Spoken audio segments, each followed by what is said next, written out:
Hey everyone, welcome back to the Movie Date Podcast, a podcast about people who love movies but don't want to be smug about it. And I'm Matt, and this Is Rob. and we're Rob and Matt. Baby. And we're Oh, glad to be God. back We're in back, studio. baby. I feel so good. God, it feels it's been way too long. You been doing all right, Rob? As I take a drink. Yes, I've been doing all right. Lots of music stuff, which I'm very happy about. I'm always He's happy been to have busy work. in the studio for sure. Yeah. And we are talking today about a very uncontroversial film. It's going to be like just a nice easy breeze. Yeah, a small this park. independent drama that Yeah, kind of made definitely no... didn't make anything above like $50 million at the box office.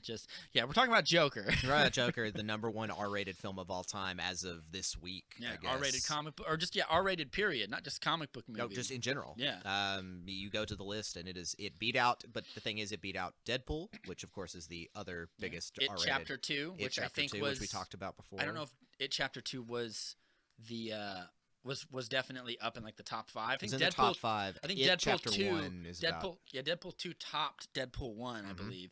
And then like before that it was Passion of the Christ or something. It was The Matrix Reloaded. Yeah, no, yeah, Matrix Yeah. Reloaded's on there. And I'm like, yeah, so like this movie just demolished all of those. $1 billion. First one to top $1 billion. First Yeah. R-rated film to top $1 billion. Yeah, and they So, spent less than $100 million to make it. Mhm. So it is as profitable as Avengers: Infinity War is what they're saying for what they spent on it. It's and we'll get to that idea of it being Which the I don't other... always enjoy talking movie numbers and box office and bullshit, but I think sometimes you but have it's to. important. It's Yeah. especially in a situation like this. The irony is they spent about $120 million making Shazam, which is a great movie if you haven't seen it. It's great for everything except the action sequences aren't very like awe-inspiring. I haven't seen it. Yeah, no, but shame on me. it's quite great.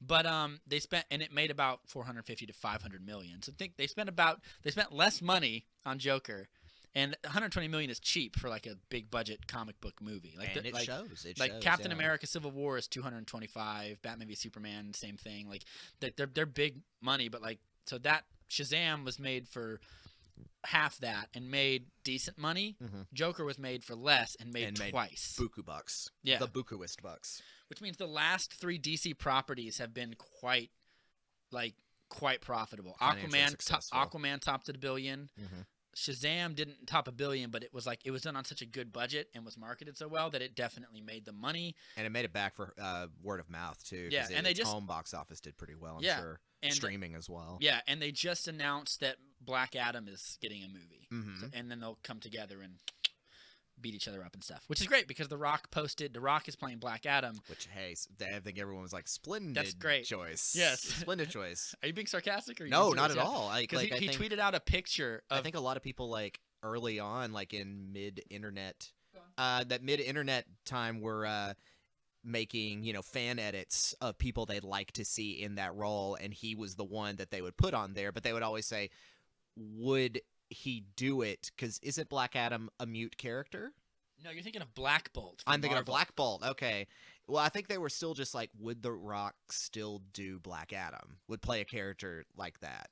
Yeah, and he tweeted out this image right there on his Instagram, and he said, "I've been working on this character for several years now, and we've announced it. It releases 2021." Oh, man. Yeah, it looks good, and like Wow. The Rock plays. It looks... It looks furious, yeah, doesn't it? The It Rock looks, does...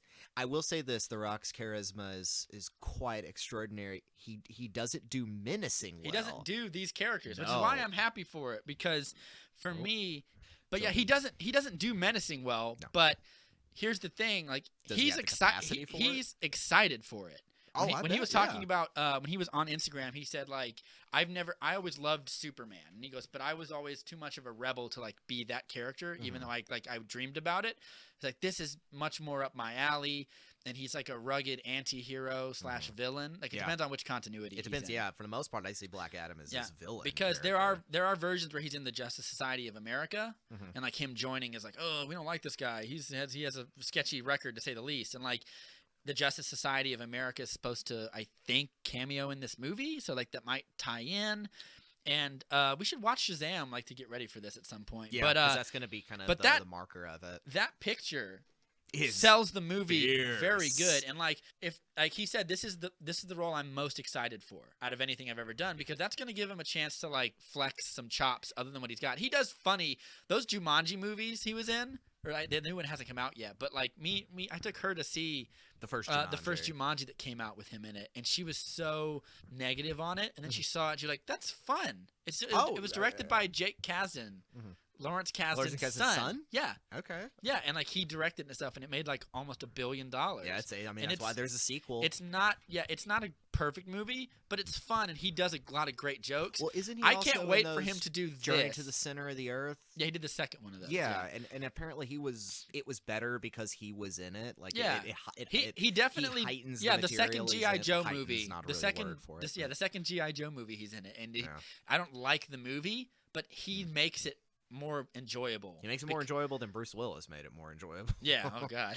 I mean, those aren't great movies, because I remember I watched it pretty recently. It was like a hotel movie watch, and I was just like, this is a TBS afternoon film. But whenever he's on The Rock's a screen, delight. he's a fun. delight. And like, I want him to not be fun here. I want him to be like, because depending on which continuity it is, he'll be like an ex-slave who gets the wizard's powers from Shazam. They actually kind of show him in Shazam when he gives Billy the powers. He says like, we once chose a champion before, but we chose poorly, and he used his powers for revenge, unleashing the 7 deadly sins on the world and stuff. Right. And it shows a guy kind of dressed like that. Like doing So it's some clearly bad that stuff. same universe. Yes, deal. and I want very desperately for this movie to like crush, because one, Shazam is a character that gets slept on a lot, but like Black Adam is like he's the only villain that Shazam has that's like super interesting, and like bringing them together, especially if you see Shazam and how like lighthearted, and it's all about like, it isn't just about fun, but it's about like heart and wish fulfillment, and then put it up against like something epic and dark like that. Yeah, is great. Legitimately, and it gives, I'm sure it gives The Rock a chance to be able to both play in his type and then get to show the extent of his type, and I think that'll be exciting to see if it works out. Yeah. And then I think last little thing I think about in the DC stuff is I saw again the trailer for Harley Quinn, or the Birds of Prey. Yeah, I saw that. The emancipation of one Harley Quinn. That looks like a lot of fun. It does. Oh, it looks like a lot of fun.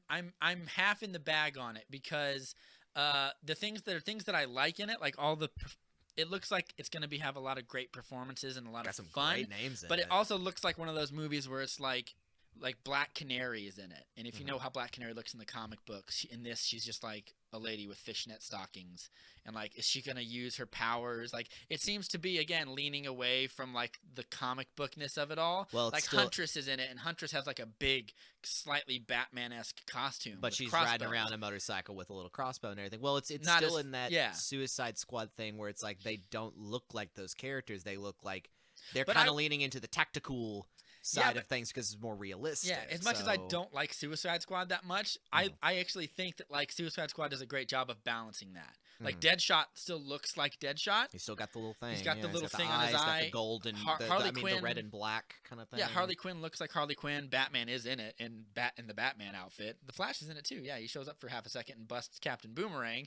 And then you have like Killer Croc is a man with a crocodile face, literally. Right. So like, there's parts of it that are comic booky, and I want them to lean into it. Yeah, if I 'cause see you get another Ewan McGregor who's playing Black Mask, but doesn't have a mask, he ain't got that big obsidian black mask, which He's I just was kinda- so looking forward to. That's because he's been a character I've been wanting to see in film for a long time, but he's just bebopping and scatting through that trailer. He looks like he's having fun, which is great. It's going. That's the thing. I saw the trailer when I saw the film we're talking about today, when I saw Joker, and I was like, noted. I want to see that because that looks like a blast. I think, and also because Margot Robbie can carry that movie. Yeah, Margot Robbie can I carry think that it will be a fun movie. I think that it will be entertaining. I just don't know if it's gonna like live up to the comic book nerd in me. And I separate the comic book critic from the movie critic in me. Like, I will fully admit that like I love Aquaman, but that's not everyone's Aquaman. For me, like Jason Momoa, I think it's a better Aquaman, but like the comic book person in me is like, they take a lot of liberties with his character and like move stuff around. But I'm like, I wish it was so good. I wish that was Aquaman's character. In fact, they changed him in the comics to make him look more like Jason Momoa now. Right. So I was like, yes, I agree with that. Do more of that.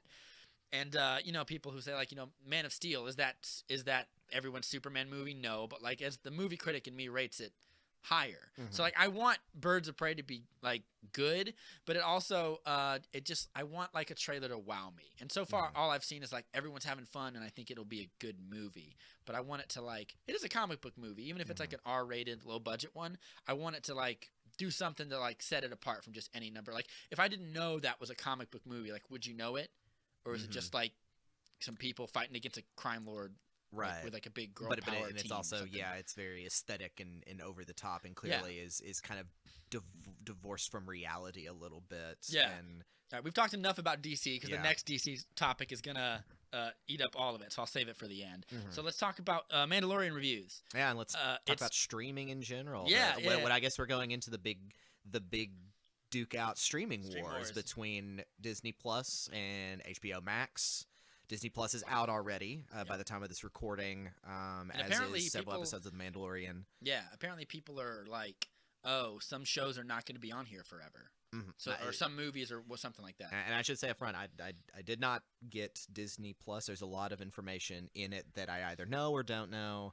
So you and I are both also like, we've not seen The Mandalorian No. or other things like that, but we can talk about its effect and reviews Yeah. and things coming out. Yeah, of like it. apparently it's quite good. Is what I've heard. Yeah, so far. I've heard it. I've heard people literally say this is what I've been wanting from Star Wars for almost 20 years. Yeah, And it's like, oh, and okay. I hear for like okay. a streaming show, they really shelled out the money because it looks every bit as Star Warsy as any other Star Wars movie. From what I've seen, it looks sharp. From what people and when there's always the who people, but friends of mine, people I follow on like film Twitter and all that I've viewed, of people saying that Jon Favreau is handling this just beautifully, and the design is great. It's right in an era of Star Wars I really like, which is that post Return of the Jedi, right? It's that between period between absolutely. Jedi and then the 20-something years before Force Awakens. Exactly. So you got a whole like Wild West post-imperial world to mess around in, and it looks like they're just having a good over-the-top blast with it. Yeah, just have that as the background. Right Yeah, there. just have it up. just Get the whole thing in there. Yeah, no, I think that I want it to be dirty and gritty. Bill Burr was in the last trailer. Bill Burr's in it. Bill Burr's got a little shoulder cannon. And I was like, I hope he's like a recurring character of the show. Yeah, I don't know if he's shown up or not, but I mean, I was like, I saw that he was in the cast list. I'm like, well, he cut his teeth on Breaking Bad, and so he's an actor, more than a comedian actor, but he's cut his teeth on Breaking Bad. Yeah, he was in so- a movie with Kevin Costner. He was in he's been in a bunch of little movies, and he's like the funnier ones are easy to do because he's in like episodes of New Girl. Mhm. So like he's acted enough. But like this is like a movie where he could like get to act. Like Yeah. I'm like so excited. and, Like, and play, and I can already see the kind of character he'd play and be like, yeah, that fits. Let's yeah, see that. He looks like a manic, crazy bounty hunter in yeah, a way, who's but like just not got in those like little pistols, just but not in like a good way. He's like Paul Dano's character in Looper. yeah. He's just He's- like, he's a just little get away from my thing. unhinged. Like Yeah. he just let, or not Paul Dano character, the guy with the revolver Yes. who gets like his fingers smashed and stuff. Isn't that not? Is that not? No. Paul Dano is the guy. Paul Dano gets his body limbs cut off. Yeah, slowly. and then kind of- Retroactively. but he's Joseph Gordon-Levitt's like buddy. Yeah. And then he gets like you said, retroactively dismembered over time, which is terrifying. Yeah. It's a horrible part of Wait, the you're movie. talking about the the guy- antagonist, the yeah, guy who's there's a riding guy around with- with yeah. the blunderbuss. Yeah, there's a guy with the revolver. He's like Oh, that. He's like an I wish I could unhinged. remember that actor's He's an name. unhinged. Throw enough bullets at it, and he's kind of a little like crazy and funny. It's one of my favorite parts of that movie too. Yeah. And I think that like as that he works better. Like we already have like the strong brooding guy, which is like the Mandalorian. Which is You can't outbrood a guy in like a Pedro cool Pascal from Game of Thrones. Yeah. and Narcos and stuff as well. Yeah.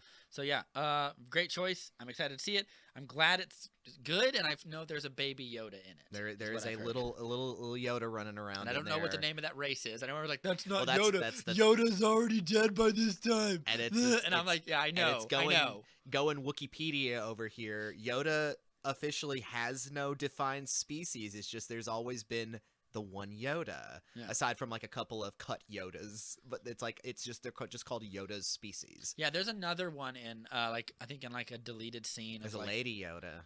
Oh, there is. There's like a I think there's an extra one on the council in Phantom Menace. Mhm, but just it was like cut. often Yeah, there. just one of the many the mini legion of aliens Yeah. hanging around. So let's talk. Since we're on Star Wars, let's move to or no, let's talk about like HBO Max, So HBO Max, which will kind of tie into our next topic. But let's talk about they're getting all the Studio Ghibli films, which you and I both love. And that's a big thing because for the longest time, and I remember thinking this a few months ago, was so Disney was the first initial releasings of translations of Hayao Miyazaki and Studio Ghibli's great work. And if you don't know anything about Studio Ghibli and Hayao Miyazaki, he's a master of the craft that most people would just consider anime. The best animated filmmaker in the last 20 years. To where it extends beyond just its medium of anime. And I'm an anime fan. But so am I. But Trigun is one of my favorite animes. Oh, we could go on. But Miyazaki and Ghibli's films kind of have a not just beyond critically acclaimed, but like they've been nominated for like awards. Spirited Away, probably one of the most famous, was the second film to ever win the Academy Award for Best Animated Film, beating out. I think Princess Mononoke was nominated for one as well. I can't remember. No, it was because I thought about this the other day. The first nomination, the first category of Best Animated Feature came in about 2000, and it was for Shrek. Oh, before that it wasn't, but I could be wrong, but I don't think if it was the category nominated. existed, Princess Mononoke would have gotten it, yes, because it's that good. It's extraordinary. It's one of the first ones I ever saw, and so he's been working on these films for almost 40 years, starting with one that was on Netflix, which was one I enjoy, Castle Cagliostro, The Loop on the Third film. If you haven't seen that, it's a blast. I haven't, but I do like Loop on the Third. That you got to see it. It's so good. It was his first major feature film, but after that, he went on to establish his own thing. He took the money that he got from that major franchise and just said, I'm going to make my own thing. And then he started just classic after classic after classic. Yeah, and the crazy thing is Disney puts out those films. They did. They don't have but it's going on Warner Brothers streaming service, HBO Max. And this is where I forgot this. Within the last 5 years or so, Disney's contract with Studio Ghibli was dropped. Around the time that his last film, The Wind Rises, came out. So it was released under a different organization, as has been like the Blu-ray collections of Ghibli's work and Miyazaki's work, was under, I think, and I could be wrong, citation needed, a subsidiary of like some of the same companies that run 4Kids and some of the other translation groups. Yeah. But Disney no longer has access to, like, John Lasseter and his Fall from Grace and everything no longer have any effect on Miyazaki. Yeah. Poor marketing strategy by Bob Iger. Yeah. Well, what happened was, so I was like, oh, Disney Plus, maybe they're going to have all the Miyazaki films. That's a big sell. No, they weren't. So, and then Miyazaki Warner Brothers snatched it out from the jaws of defeat. Well, and the other thing is, Miyazaki had basically said, as a part of my creative ethos, I will not stream my films. Ever. As long as I'm alive, I will not stream my films. It's fine, I'll buy them. And I'm just like, he's always been like, I don't need more money. I'm fine. I just like doing my work. And he's going out of retirement again to make another feature. Great. Somebody Warner Brothers and HBO must have showed up with that big old Game of Thrones check. And he said, never mind. Because HBO Max now has all of Studio Ghibli and Hayao Miyazaki's films. Yeah. And it could be like, I imagine he's quite old now. Like I imagine he's to the point where he's like, oh, like I'm gonna be gone soon. I won't be able to do this. Where's I need a home for these things in the new age, and like I think that's probably part of it. I think another interview with him will be needed to kind of get this, because he's one of our just great artists in general. Yeah. And it really seemed like it would never come to streaming, because I was like, I remember looking around just a couple weeks ago, like, oh, I want to watch Castle in the Sky. I want to watch Kiki's Delivery Service. I wanted to watch. I'd never seen Howl's Moving Castle. Yeah. And so I watched it the other day, and I was like, oh, this is great did you ever see the he did one, I don't know if it was him, but he did an Earthsea movie off that Ursula. Was his son. Ursula Goro Miyazaki did the Ursula Gwynn Earthsea movie that apparently wasn't that great. Oh, really? Oh. The cover looks very good. It looks gorgeous. Yeah. And I only have a limited knowledge of the Ursula Gwynn, Ged, Earthsea lore. Yeah, so neither do I, but I thought I didn't know if it was him or not. Yeah, quickly, before we go on to the next topic, which is also HBO Max tied tentatively, what is like your favorite two Hayao Miyazaki films? Well, Princess Mononoke is the most important for me. Why is it the most And important? Because it's about man versus nature, when I was and it's scary about when you're a child to watch. 7 or 8 years old, I had told my mother to go to the local grocery store, which still rented DVDs and and VHS. So this dates me. Oh my It god, dates both of us. Matt's 1,000 years old. I am a boomer. Matt's not even a living being anymore. I- He's a swirling body of mystical energy I kept don't need alive. oxygen. I travel the cosmos. But before that, before I started my cosmic traveling, I wanted Mom to go pick up the Digimon movie that had just come out. Oh god. So I stayed at home waiting for the pizza to come in, and then she came back and said I couldn't find that, but I picked up this movie, and it looked like that, and it was Princess Mononoke. Yeah. And so I'm like, okay, well, I'll give this a shot. And so after this great sweeping epic, and then this giant boar monster, and Ashitaka, voiced by Billy Crudup, is running around with a curse on his arm, and he throws an arrow, shoots an arrow, and lops a guy's arms off. I was like, this is the coolest thing I had ever seen. Yeah. And It's a scary, violent it's his movie. most violent film. I mean, people are Yeah. getting their heads lopped off. Yep. And The scariest part is is like the animals. Like Yeah. there's a part where this big boar king, like he gets infected by the curse or whatever, these worm curse things. Mhm. It's like near the end of the movie. it's near the end of the movie, yeah. And they cut the skins off of his other tiny boars and they wear them around him. Yeah, and they- as hunters, because Yeah. they're hunting the gods, because it's and man and it versus tri- and it- gods. and it tricks him into like Because he's going senile, he's blind and is losing his mind a yes, little bit. and he it's voiced by Keith David. Keith David from in the Gargoyles. American version. Yeah. American version. And he pushes himself up off the ground in like a last effort, and like the blood seeps out of him and stuff. And that is I remember. I'll never forget the color of the blood in It's it. like It's so just dark, and gross. And then he Just, gets infected by the curse, and like he fights the wolf. And I remember I can't remember what Ashitaka's doing during all this, but like he falls into the water, and you hear the voice of the wolf say, like, "What will you do to protect this woman that you love so much?" And even like the forest spirit when it gets shot It's terrifying. It's It's scary. got a weird, like, flat humanoid face. and then it gets and shot and it like droops down and almost dies, but then Mhm. it might be coming back and, and they this shoot it again. gelatin comes out of it, and if you touch the gelatin, you're dead. Yeah. It's just so harrowing. Yeah. And it is so. And Miyazaki thinks so much on the relations of man and nature, and is just like, what are we gonna do about this, guys? Yeah. Because he doesn't present the world of nature in that film cuddly and sweet like It's not like- a Disney film. Yeah, it's it's- kind of scary, unknown. but it's also thing. not like Totoro or other films that he had done before, where all the flora and fauna is very welcoming and But it's also very sweet. sad. Yeah, it's very sad. But in Mononoke, the animals and the spirits in there are also threatening and vague and scary and, Yes. and defensive. And it's like he's not presenting either side as good or bad. Yeah. He's like, it's nature. Nature is what it is. Yeah. But I'll never, if I want to put myself back in a nostalgic situation, it's the first time I saw that movie, and it changed me. It changed my opinion on that art form. Because at that point, what anime had I seen when I was 7 was like Pokemon, Yeah. and then like Toonami was still running at the time. So obviously Digimon. Obviously I like Digimon. I So want Dragon to see Ball the Z Digimon or movie. whatever. Dragon Ball Z, Gundam Wing. I'm a huge Gundam fan. So it's the Gundam- 40th anniversary of Gundam shows Mobile are Suit Gundam. Gundam shows are a crapshoot. Gundam Wing is Mhm. great. Then it goes to like G Gundam, which I didn't like. Then it goes to like 8th Mobile Suit Team, which I liked. Oh, I'm sitting then- here just like There's a bunch of I'm I followed. pushing my nerd glasses up. Like, well, actually, Yeah. I don't know. Uh, I don't know the order. I'm just saying like some yeah. of them I liked and some of them Well, I didn't. it's. I mean, and Gundam Wing isn't even like the Mobile first Suit- Gundam show. No, Mobile Suit Gundam. I said 40 years old this year. Came out in 1979, the original one. They aired it on Toonami Yeah. for a short amount of time, and it looks very much Dated. Yeah. dated. But that's why it's- Gundam Wing is so impressive because it looks crisp and like It looks angular crisp, but and it is good. also dated, especially when you compare it to some of the newer series Oh, yeah. like Zero Gundam Zero Seed or whatever. well, Gundam Seed was terrible. Yeah. Hot take, Gundam Seed sucked. Yeah. But Zero Zero or Unicorn that just came out, which is on Netflix and is gorgeous and it's great.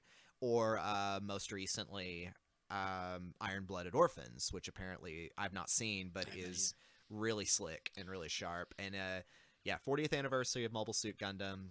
It's basically, if you're not familiar with it, because we're weebing out right now talking about anime. Yeah, if you it- like it's- Gundams, it's one of the like if you don't like big pop culture blockbuster movies, but you're a You like your high science fiction. highfalutin anime dude, go see Ready Player One because there's Yeah, a because Gundam in it. it's got a big old Gundam. There's a It's got Gundam who big- fights the- Mechagodzilla. The at the end. It's pretty amazing. RX-78-2 is running around in that. Yeah. But it's I mean, Gundam in Japan is like Star Wars here. Like, It's amazing that no Like- one has made a big budget version of that.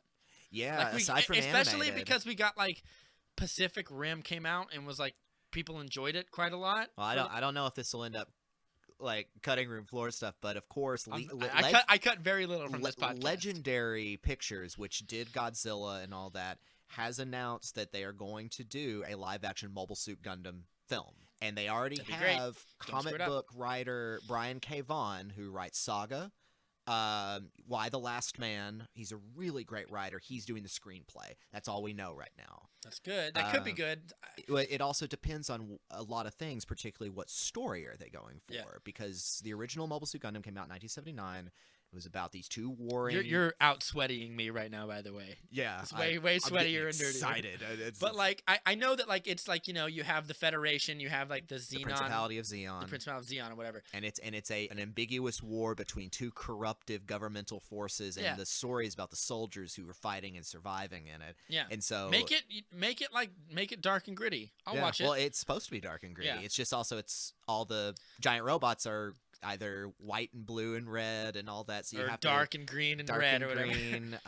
The That's why Darth I like- Vader of the series, Shar Aznable, uses red all the whole time. Yeah. I am. He's also, the guy with the long hair and stuff, right? He's well in Gundam- Gundam Wing. yeah. He was Zex Marquis. There's always a character in a Gundam series that's a guy in a silver mask with blonde hair who's like a super ace. Yeah. And it was the original with Shar. It's their version of like the Red Baron, whatever. Yes, and he's And- actually and- called the Red Comet. Yeah. I feel like that's why I liked 8th Mobile Suit Team so much. It's set when in it the came same out. universe. oh, That's yeah. why it's set in the same what they call the Universal Century. Yeah. And I feel like I like the hyper realistic. I like hyper realistic but like vague wars where like no one's exactly right or not, Mhm. and the people's I like that because it creates like Gundam Wing is great, but Gundam Wing, we're getting way off topic. I'll probably trim a little bit of this. It's But fine to trim Gundam some Wing of is great because it's like it's a team of 5 dudes. Yeah. And they each And have they're a technically signature. child soldiers. And it's like who are- yeah, which is like let's not talk about that too Right. much. But like maybe age them up a little bit if you do Gundam Wing or whatever. But Yeah.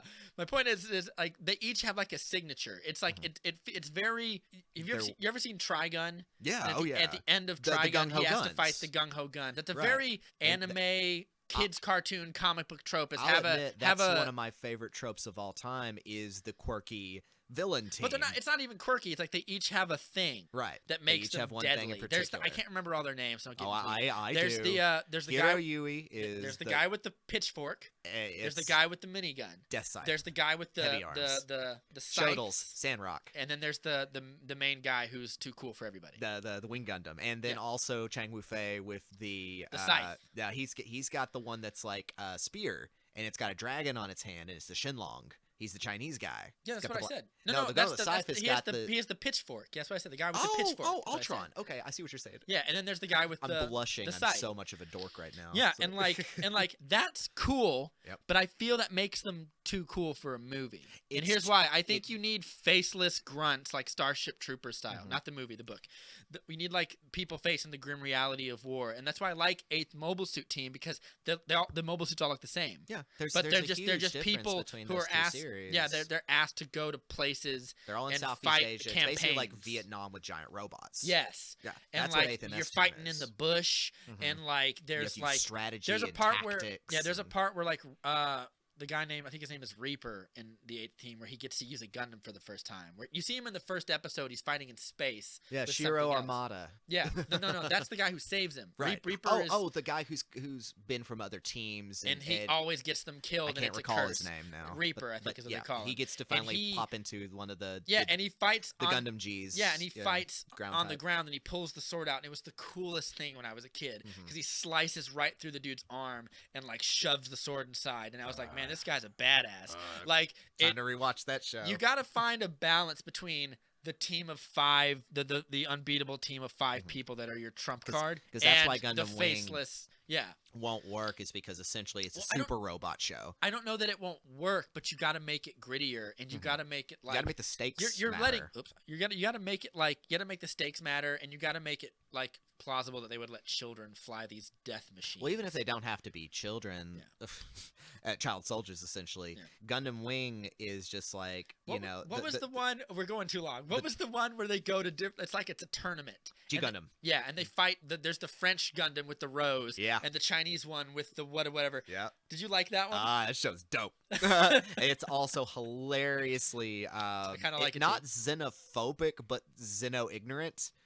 Because it's like Mexico's Gundam has a sombrero, and it's like, oh boy, it's racially stereotypical. oh boy, howdy. Yeah. But would I love Except to for see the main that? character who's not. Who's a Japanese guy who And has a his- Gundam that's literally called the God Gundam. Don't worry about it. Yeah. Would I love to see that live action? Oh hell yes. I would, but like It would be. I would that's rather- a Wachowski film. That I they would, could but I would do. rather see one of the other two. Yeah. Because we like wars in space, but like a tournament where giant things fight to keep peace in this war is weird. Basically like the old 80s film Robot Jocks or Robo Jocks. Yeah. But Anyway.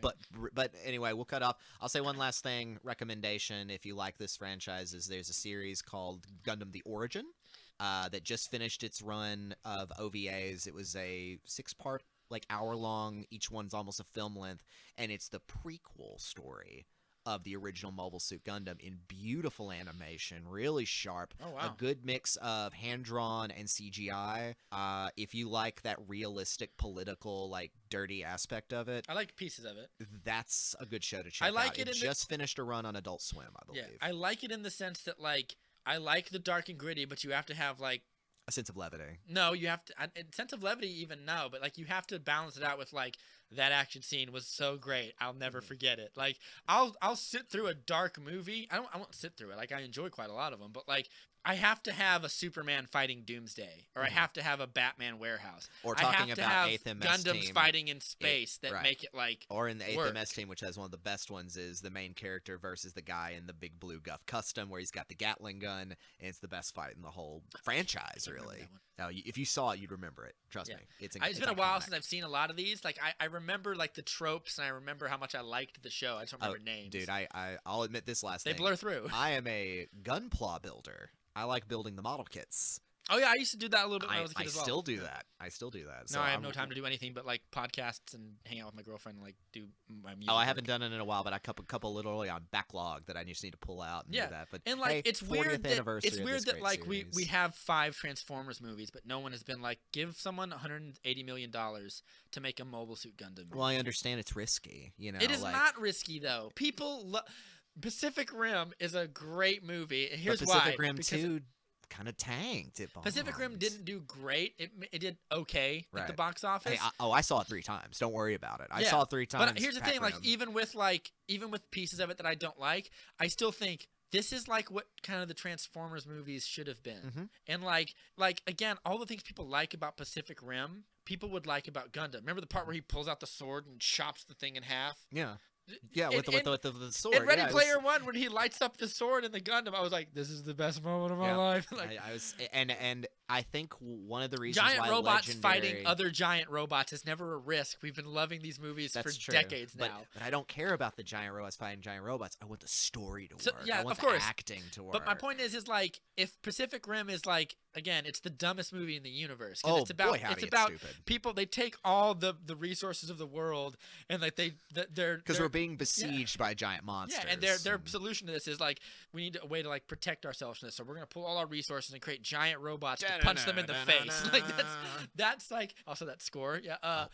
But like Like I said, and there's that and there's people like 3 we're gonna times. build a wall. Like we're gonna build a big wall and hope they don't get through it. Like it's a dumb movie. It's like we'll accept a dumb premise if the action is good enough. if the action is good, and the action's good enough in Pacific Rim, I'll tell you that. Yeah, and like when that sword came out, you bet I stood up and went, yes. yes, and again, like if you can make that work, you can do Starship Troopers in space with mobile suits or Yeah. whatever. You can make it Which like is where a that grim. concept came from. Yeah, you can make it a grim. Also, that Starship Troopers is getting a reboot eventually, which is going to be more like the book. Sure, Not like- okay. I mean, it probably won't ever happen. Not a lot of these Right. never happen, but like it's supposed to be like more like the book, which I'm like, Yeah, I'd like that very much, please. That would be really neat. That'd be really neat. Anyway, we've talked about this way too much. Yep. We got to talk about some Zack Snyder stuff Yeah, because talk about HBO Max. Yeah. We want to talk about this grand conspiracy. You're gonna be helming this. I'll I'll in. just like tell you what happened. Is like over the weekend, Zack Snyder has been like very supportive of all the people who have been like helming the Snyder Cut movement online and stuff. They've raised like $100,000 for suicide prevention.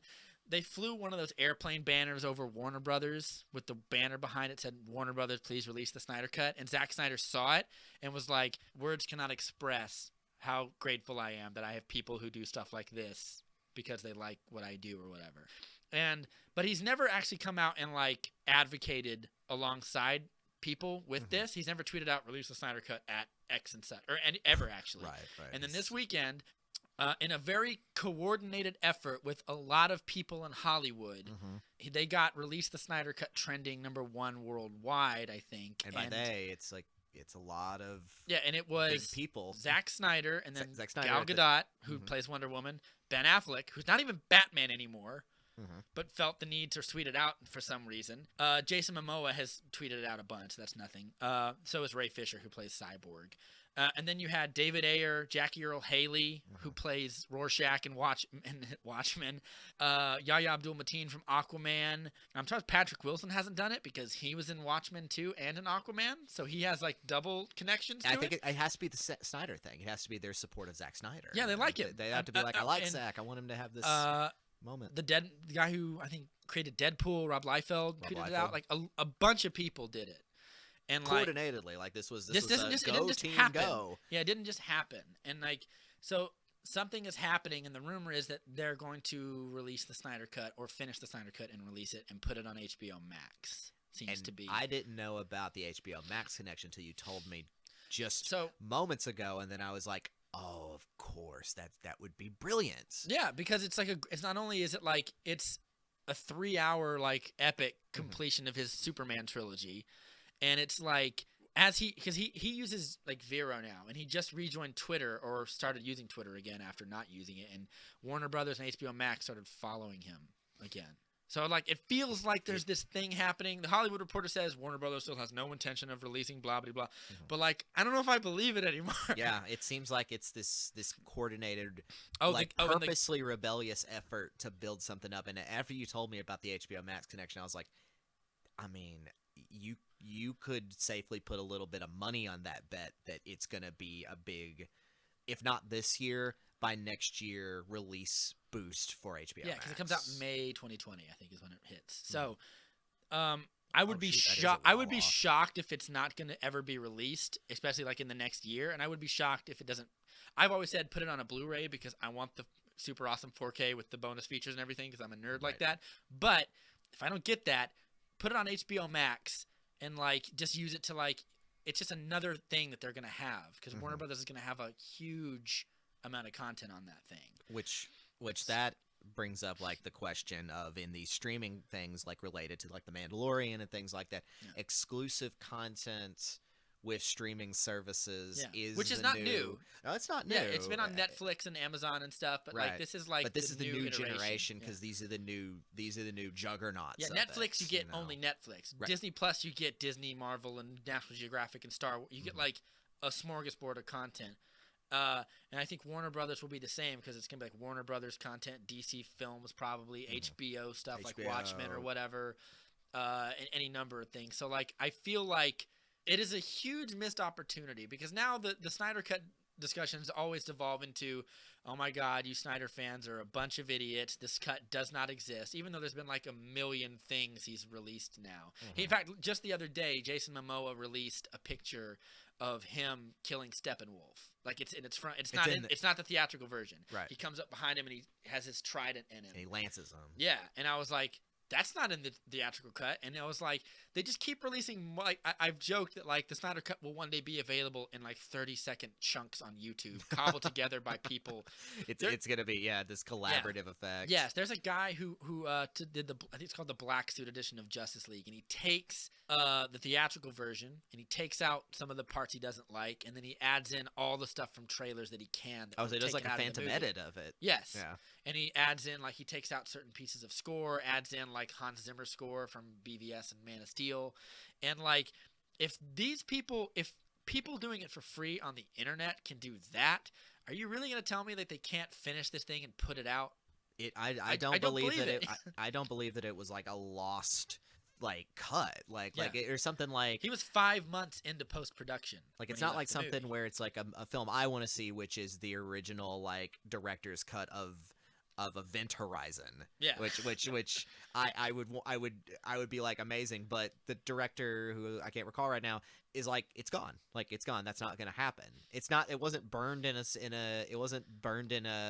building Yeah, we somewhere. have hard This drives now. exists. We have hard drives in computers now where the movies live on. This cut I believe exists, and you ask me, do I think it'll drop? And my stake in it isn't as strong, but I feel like No, my stake in it isn't strong either. I like it because I like Zack Snyder's movies, and I know this thing is out there. Like the guy who did the score for it, Junkie XL. One of the things was like, "Oh, the score is not finished. That's a huge part of movie making." And he came out and said, "Oh, the score is done. the score's finished." I finished the tracks. They're sitting on my computer right now." With the idea that's like Snyder hops back on social media. Yeah. He's followed by HBO Max. He's followed by Warner Brothers. You would Everything's a release of Snyder Cut.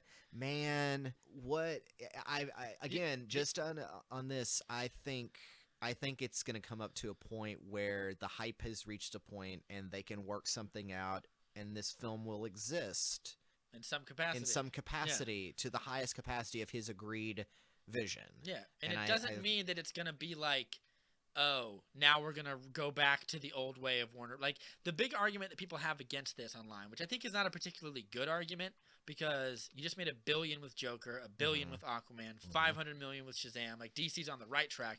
Why would you want to go back and relitigate, like, this contentious, like, dark and gritty DC that not everyone was necessarily on board for or whatever? And I would say to that, one, it's a great way of getting people who, like, Aquaman made $1 billion or $1.1 billion or whatever.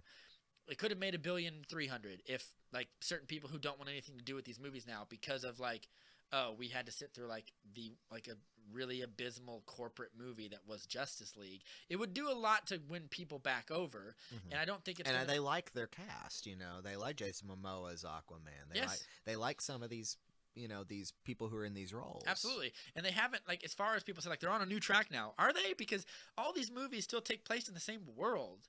Steppenwolf is mentioned in Aquaman. In Shazam, there's Man of Steel clips in Freddie Freeman's basement, or in his drawers and stuff, and he has the Ben Affleck Batarang. I'm like, they're still set in the same world until they're like, no, they're all separate now. Like, until that actually happens, right? Like, there's just, like, it's just not true.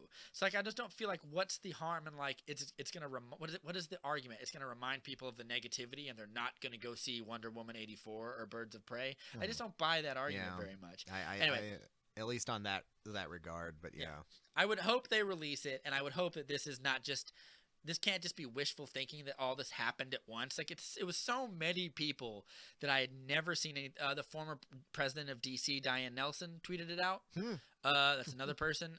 So I was just like, this many people cannot be a coincidence. It's something. Right. Maybe it's not. Maybe it's just a push on Zach's part to, like, hey, maybe I could actually get this release if I throw my hat in the ring. I don't know. I hope it is. If it's not, that'll be a bummer. But there's lots of cool stuff coming out, so I'll be all right. Unnecessary goose egg, considering how much of a golden goose this could be. Yeah, I think we've talked enough about movie news. Let's get into the piece of resistance. Piece of because there's plenty of signs of resistance and things in this film. So we're talking about we're getting to the. I believe meat. It's an indie French film called Joker. Japester. La Japester. Yeah. By Todd Philippe. Yeah. Starring That's pretty good. Starring Joaquin Phoenix, which is just literally sounds French anyway. And so Zazie Beetz. Zazie Beetz. Anyway, let's talk about. Joker. I don't want to talk about the hoopla around this movie because we talked about it last time. We'll keep all that aside because we've already gilded and the film has already been this long into existence. It's made $1 billion, and the world hasn't caught on fire any more than it already has for other reasons. So you've seen the movie. I finally saw the movie. Yeah, and I'll brief say this: non-spoilers. Yeah, what did you think of it? So I was resistant of seeing this film, like the movie was to society. And I for the longest time, even from the beginning, I had problems with its concept. I had problems with a lot of other things. I'll just keep it simple. I enjoyed it. I enjoyed Joker. I enjoyed the style of the film. I enjoyed the attention to detail. Phillips has proven himself to be a very capable, if not just a regular journeyman director. The editing, the lighting, from the Hangover the sound, to, and everything else is. And this is, disregarding him personally. I got some issues with the things he said recently, but him as a good, slick director who can handle this material, he handled it extraordinarily well. From and then, the of course, Hangover you've got to this Due Date to War Dogs to this. It's a weird trajectory he's had. Yeah, because he's not an auteur. He's not one of these guys. I mean, he's really. got a look. He's got a style. Because even like something like The Hangover is still kind of has an edge of darkness to it, a kind of sleaziness to it. And I think that's what made it work so well. I mean, on that list of the top billion-dollar, the top Hangover 2 was in the top 5 most profitable R-rated films. Oh, good for That's him. because The Hangover won, two Todd Phillips films. So what did he say recently that had you like balking a little bit? What did he say? He got all boohoo about people saying that, it's like, oh, I can't tell certain jokes anymore and things like that. And it's like, that's not what people are talking about. And then Mark Maron, who is in the film, he's in the film. Talk about comedians in things, talking about going back to Bill Burr, podcast comedians. Mark Maron's in it for about 10 seconds, and he's great. He's got some lines. He's got some lines. Well, he said he wanted to do it so he could just work with not Todd Phillips, to work with De Niro. Joaquin Phoenix. Yeah, he wanted to work with De Niro. He's like, I got to do what I wanted. I got to work with De Niro. But he put it really well. And this is discussion that we're out of discussion about. He said very clearly, like, look, there's a difference between, punching down and punching up with jokes. And if you're just not good at telling jokes that aren't offensive or just generally shitty, then you're just not a good comedian. That's what Mark Maron said. Yeah. Yeah, I would agree with that. And then Todd Phillips is not a comedian. He's a director Who who's makes excelled funny from movies. comedies. Yeah. And he started off, doing a film about... And I'll be honest, Due Date is a great movie and it's hilarious. And I've not seen it. I've only seen the first 2 Hangovers, and I've seen clips of other stuff he's did, because he got started as a documentary guy who did a film about Gigi Allen, the famous or infamous trash punk shock artist who is also a massive racist and a horrible human being. Because he's kind of, and we won't talk long about Gigi Allen, but talking about a character who's an antisocial character versus this character, he seems to be attracted to that concept. Phillips is about just kind of the pitfalls of antisocial behavior. Yeah. And going back to it, so leaving that all behind, so Phillips handled this movie really great. But I mean, what really made this film work so well is this performance by Joaquin Phoenix. It's stunning. And it's really him, because not everyone else doesn't have hardly as much screen time. So if he doesn't do good, the rest of the movie is whatever. And everybody else puts in, I think it's Frances Conroy who plays his mother. I think so, yeah. Obviously, I thought it was Sissy Spacek when I first saw it. Sissy Spacek. It was gonna be Frances McDormand, but she dropped out of it, so they got another Frances. She's so good in it. Zazie Beetz, of course, plays the neighbor, and she's fun to watch. She's fine. Great actress. Of course, obviously, I keep wanting to say Jack Nicholson for some reason. Who am I trying to think of? Joaquin Phoenix. No, not Joaquin. Robert De Niro. Robert De Niro, of course, is in it. Robert De Niro is the other big face in it. The other big People character. are saying that he's going to get like awards for this movie, and I'm like, I don't see it. He's good, but he's not. There's nothing to write home about. I mean, he's very natural. He's very natural, and but it's clearly like this is a film where when I see Robert De Niro, I'm like, oh, that's Robert De Niro, even if he's playing this kind of character. Yeah. I forgot that Joaquin Phoenix was in the movie, because he vanishes into that character of Arthur Fleck. Yeah. So the Joker is essentially, would you say it's a period piece? It's set like in 1981, I think is kind of the general estimate. It's a comic book film by way of film genre. Mm-hmm. And it's a genre drama for certain.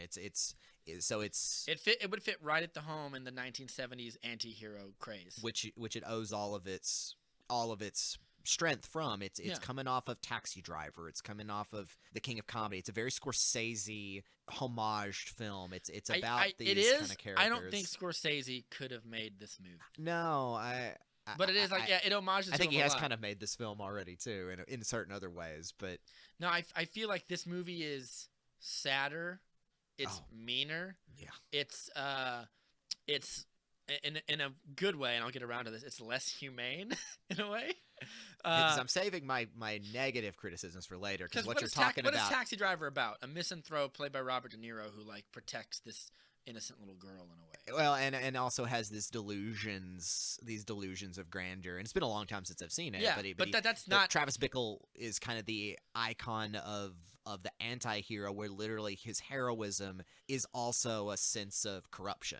Yeah, Right? And but that's what not, this is But that's as well, not in what a this way. is, though, because Not he entirely, becomes but it is. he becomes a terrible person by the end of this. Yeah, movie, which is so- not a surprise to anybody. And so essentially, the non-spoiler sort of thing about it is So you liked it. Gotham is playing New York City in this situation. The crime rate is up. Trash is everywhere. People don't trust the politicians. People don't trust Thomas Wayne, Yeah. who's a major character, and he's running for mayor. And we are focused on Arthur Fleck, who is a Yeah. deeply mentally ill individual who has a job playing a clown. And he lives with his mother. His mother also seems to have some things going on with her. Mhm. And he has the uncontrollable disability of Uncontrollable laughter yeah. whenever he has emotional stimulation.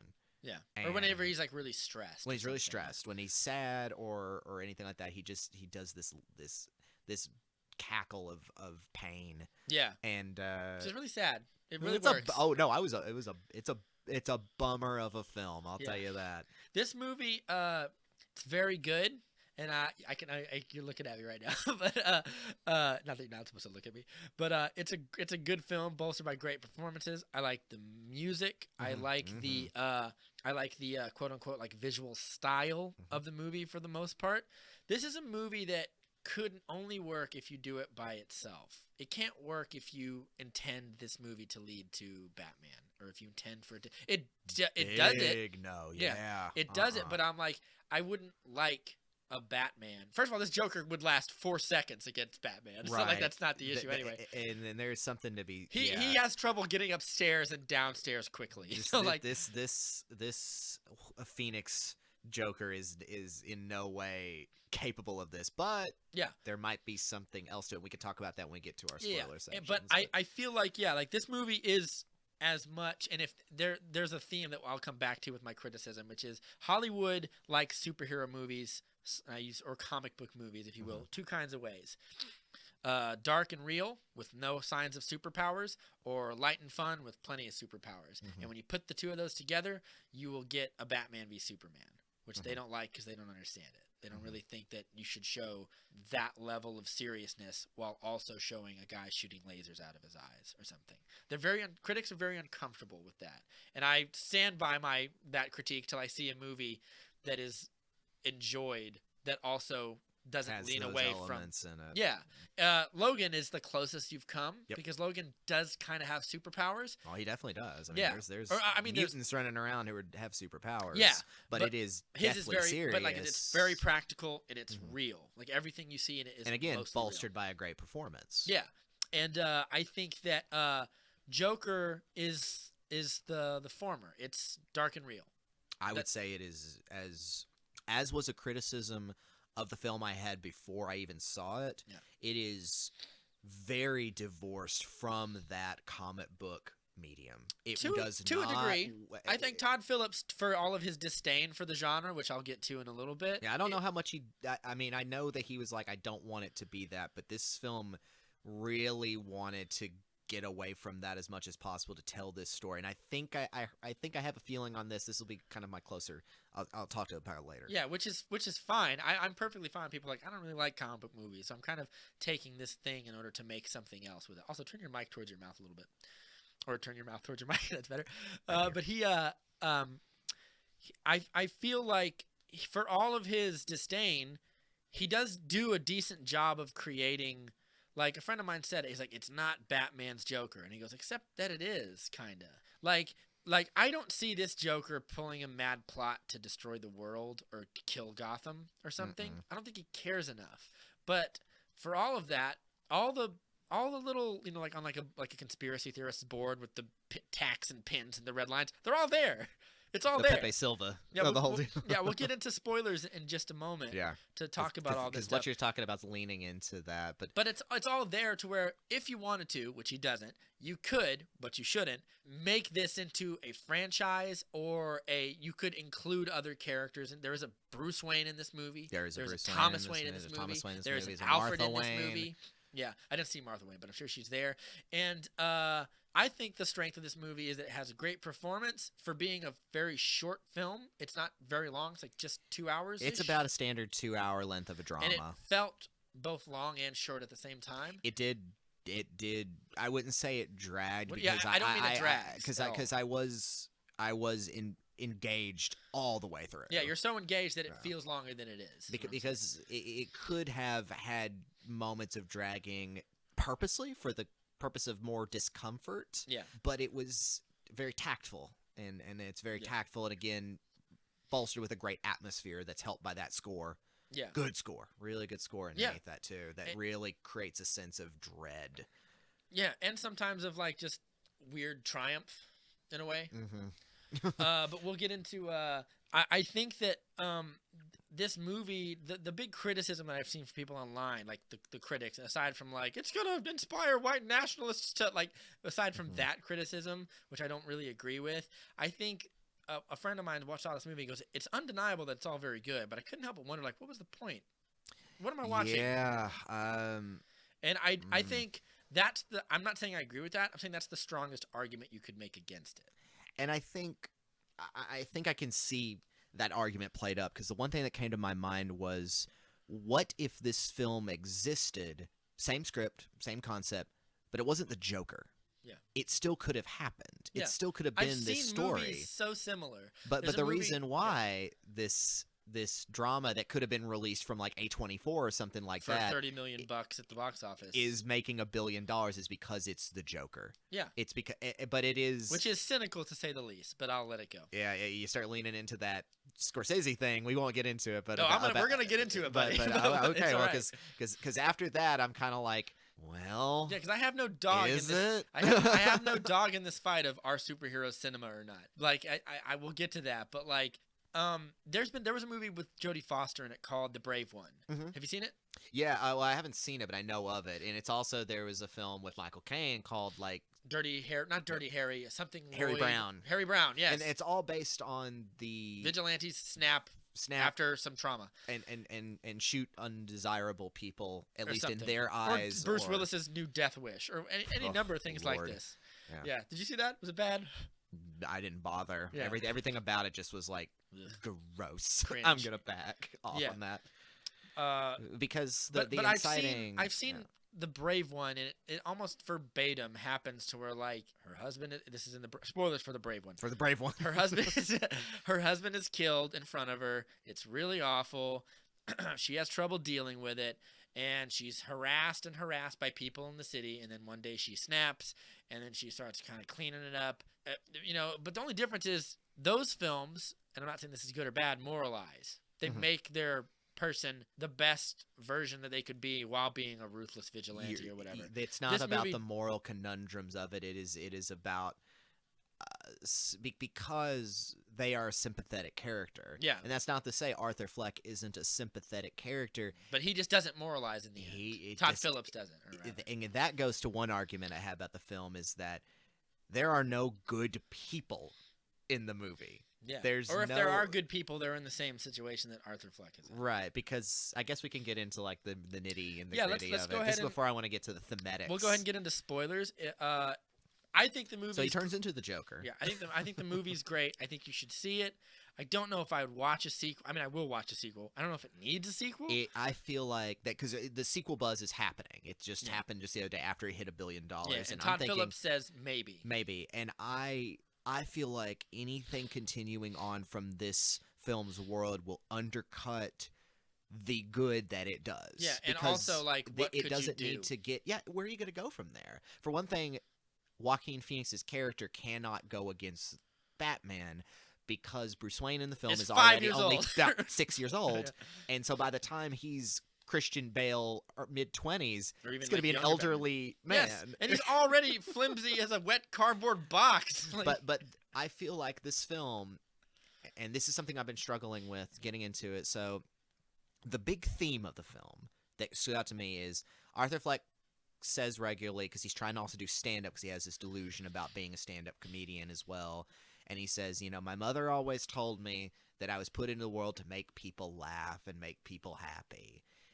And we see throughout the film that he obviously does not succeed in that, because he is a piteous character. People pity him, or people are afraid of him, or people He makes children laugh. He makes children laugh.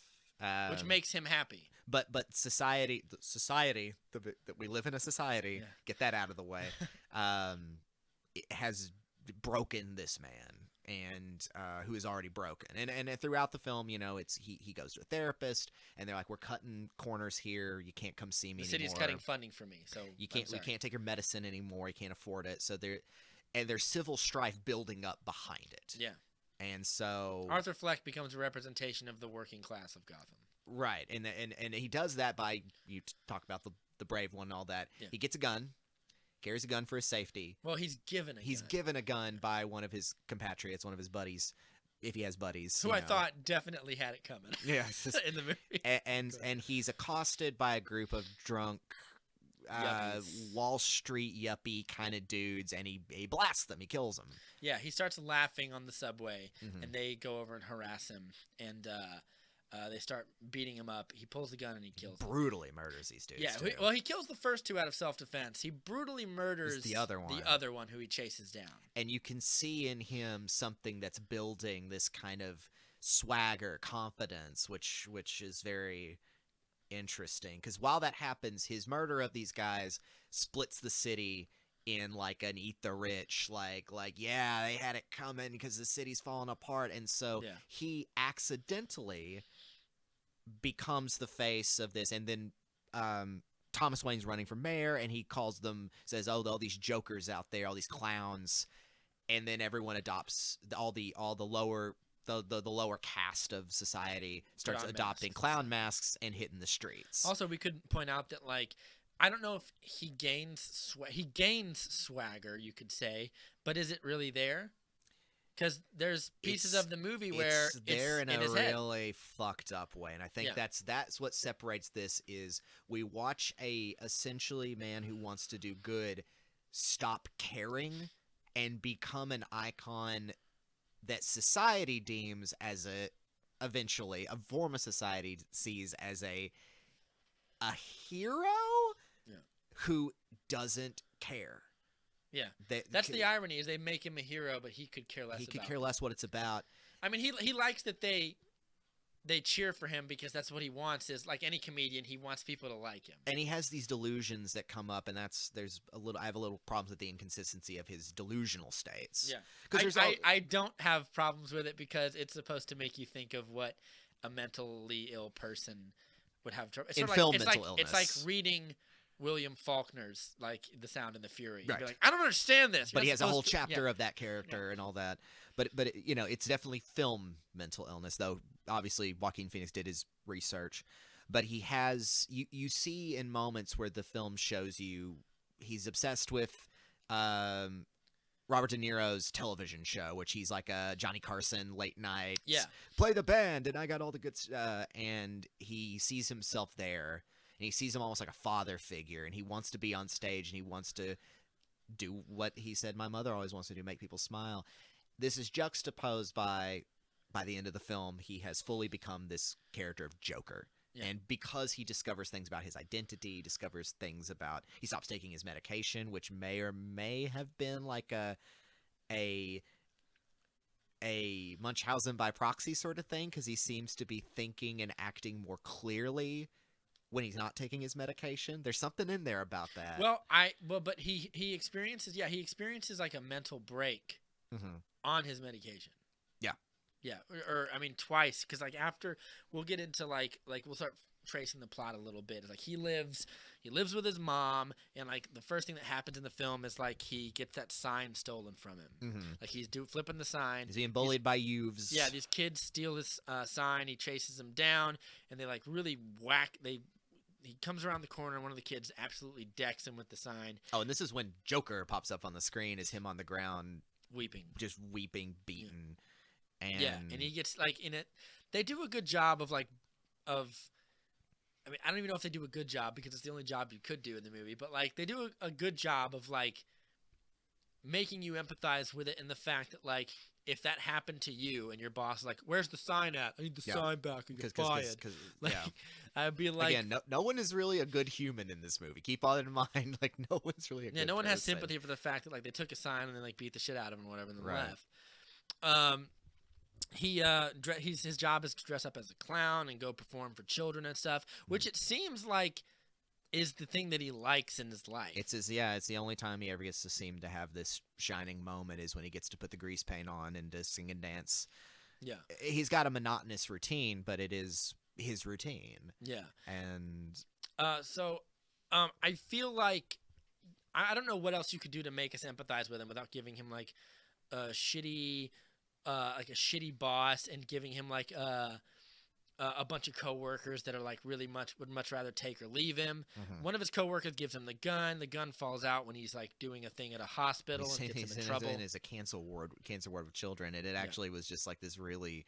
The gun falls out, and it was so odd and so awful that got me a little bit of a laugh. Yeah, in you're a like, sick, "Oh, twisted God." way, because it's just like if that was in anything else, if that was in a Hangover movie, it would be hilarious. But because it is in this deep reality, it's like, oh, Yeah. gross. And if anything, like you feel like his boss getting mad at him, like in a city like Gotham, you would imagine like he would be like, "What did I have a gun for? You walked outside for 12 minutes?" Like, I mean, like, But yeah. This character has such a deep trauma, as we come to find out, that he's not able just to hold a conversation with people. Yeah. Which is one of the big delusions in the film, is that he believes that Zazie Beetz is somebody who is interested in him romantically. They go out on dates together. Yeah. She shows up at a certain events and things like that. And so she's kind of this character that keeps showing up. Doesn't have a lot of lines, if any, barely at all. Yeah. But she is an entity that sort of gives him moments of light and clarity.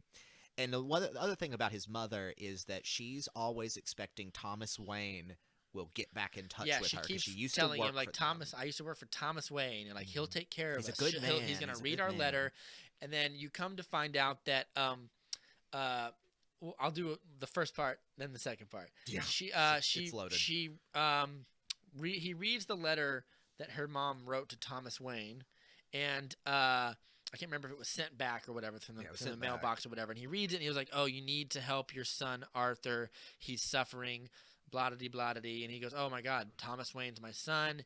He gets really, Or he says, yeah, Thomas Wayne's my dad. There's my Oh, dad. no. Yeah, They had and an affair and all that. yeah, and he goes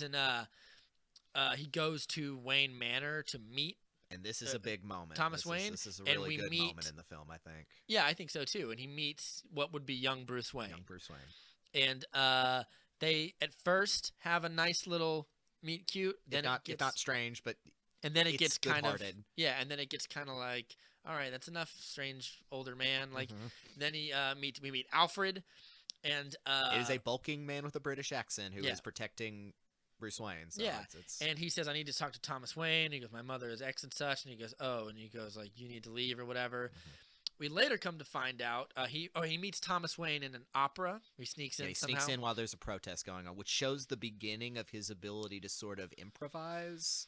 I thought that was interesting. That seemed like a very jokery thing to do. Like, because I was thinking the whole time, are they going to have any moments where he's going to relate and be like this comic book character? Be a criminal. And he sneaks in through the crowd and then dons A waiter's uniform. well, yeah, a waiter's uniform essentially. And I'm like, that's the beginning of it right there. Is You would hope. He's able It's- to improvise and start it's working in this world. Ambiguous at best. He- But right. which might be the only criticism I have is like the Joker is at his end. He's like a chaotic criminal who loves. That's when he loves doing that. I don't get the sense that this guy cares one way or another about committing crimes. Well, we'll get we'll Yeah, get to we'll that. get there. That's- He confronts Thomas Wayne in his bathroom and he goes, like, "I'm your son," and my mom's in desperate need of help, and that's really the only reason I'm here and stuff. I don't want anything from you. And like, I will say, when he says to Thomas Wayne, he goes like, there's a part when he's standing in the opera, and or not the opera, they're He's in the watching they're bathroom. watching a silent movie. They're watching Charlie Chaplin. Charlie Chaplin, yeah. And they're all laughing. And there's a part where he laughs with them at the movie. Mhm. And then he looks around at the people. And I got the sense of, and you may have seen this the other way, is like, they don't even know he's there. Mm-mm. You didn't get that? No, I mean I got that. Yeah. They're this entity of such power and wealth and egalitarianism that they're just completely aloof to even The minor class struggle in front of him. So they don't And recognize he's there whatsoever. And it makes him he recognizes that, I Mhm. think. Like No he, one he stops even smiling says and no kinda, one sees me. Yeah. He mentions later I didn't even realize who I was if I even existed. Yeah. So that's kind of a theme underneath it. Yeah. Is like And he confronts Thomas Wayne and he goes like, "What is the matter with you people?" And he goes, "I don't want anything from you. I don't want money." It's like, "How about a hug, a clap on the back, or like a fucking thank you?" He says something like that. I'm Yeah. paraphrasing. just and- where's your decency? Yeah, and I think that's a great scene. And I think it works better if it's not in a Batman movie. But I think that Of course, then Thomas Wayne decks him in the face. Yeah, too, because he you said- find out. yeah, he says your mother was crazy, and he goes, "I didn't have an affair with her. She had delusions of romance with me, and like I never touched her or whatever." And he Mhm. goes, "You're not my son." And then I think He says you're adopted, he goes, "You were adopted or something Yeah. by her." And then he which kind of goes into that thing about the Joker being sort of an implaceable man. Yeah. Who is from seemingly nowhere. Is literally he is an abandoned child. yeah, and I think that works better if he's fighting Batman than Mhm. if you're telling a story about the Joker. Yeah, you can't- Again, why? Which is, and it's not Todd Phillips' fault. You can't No. do that. You can't make him a man from no. Like you do that if you make him an evil badass who's gonna like blow up a building or something. right. But you can't do that. Well, but even with then, like those this. people who come out and say I'm a man from nowhere, they're more compelling if they are from somewhere. Like if they're from a mundane existence and then something happened that corrupted them into, a supervillain. Yeah, and This like is a and like and situation even that like, but then you is put him up against the man- superhero, and Yeah. that makes them. Because there's a villain in this, and it is we live in a society. Yeah, Uh, the villain is like the upper echelon of society who does not care about you. and I their mild egalitarianism is not enough to help you. or I would whatever. even say because later in the film the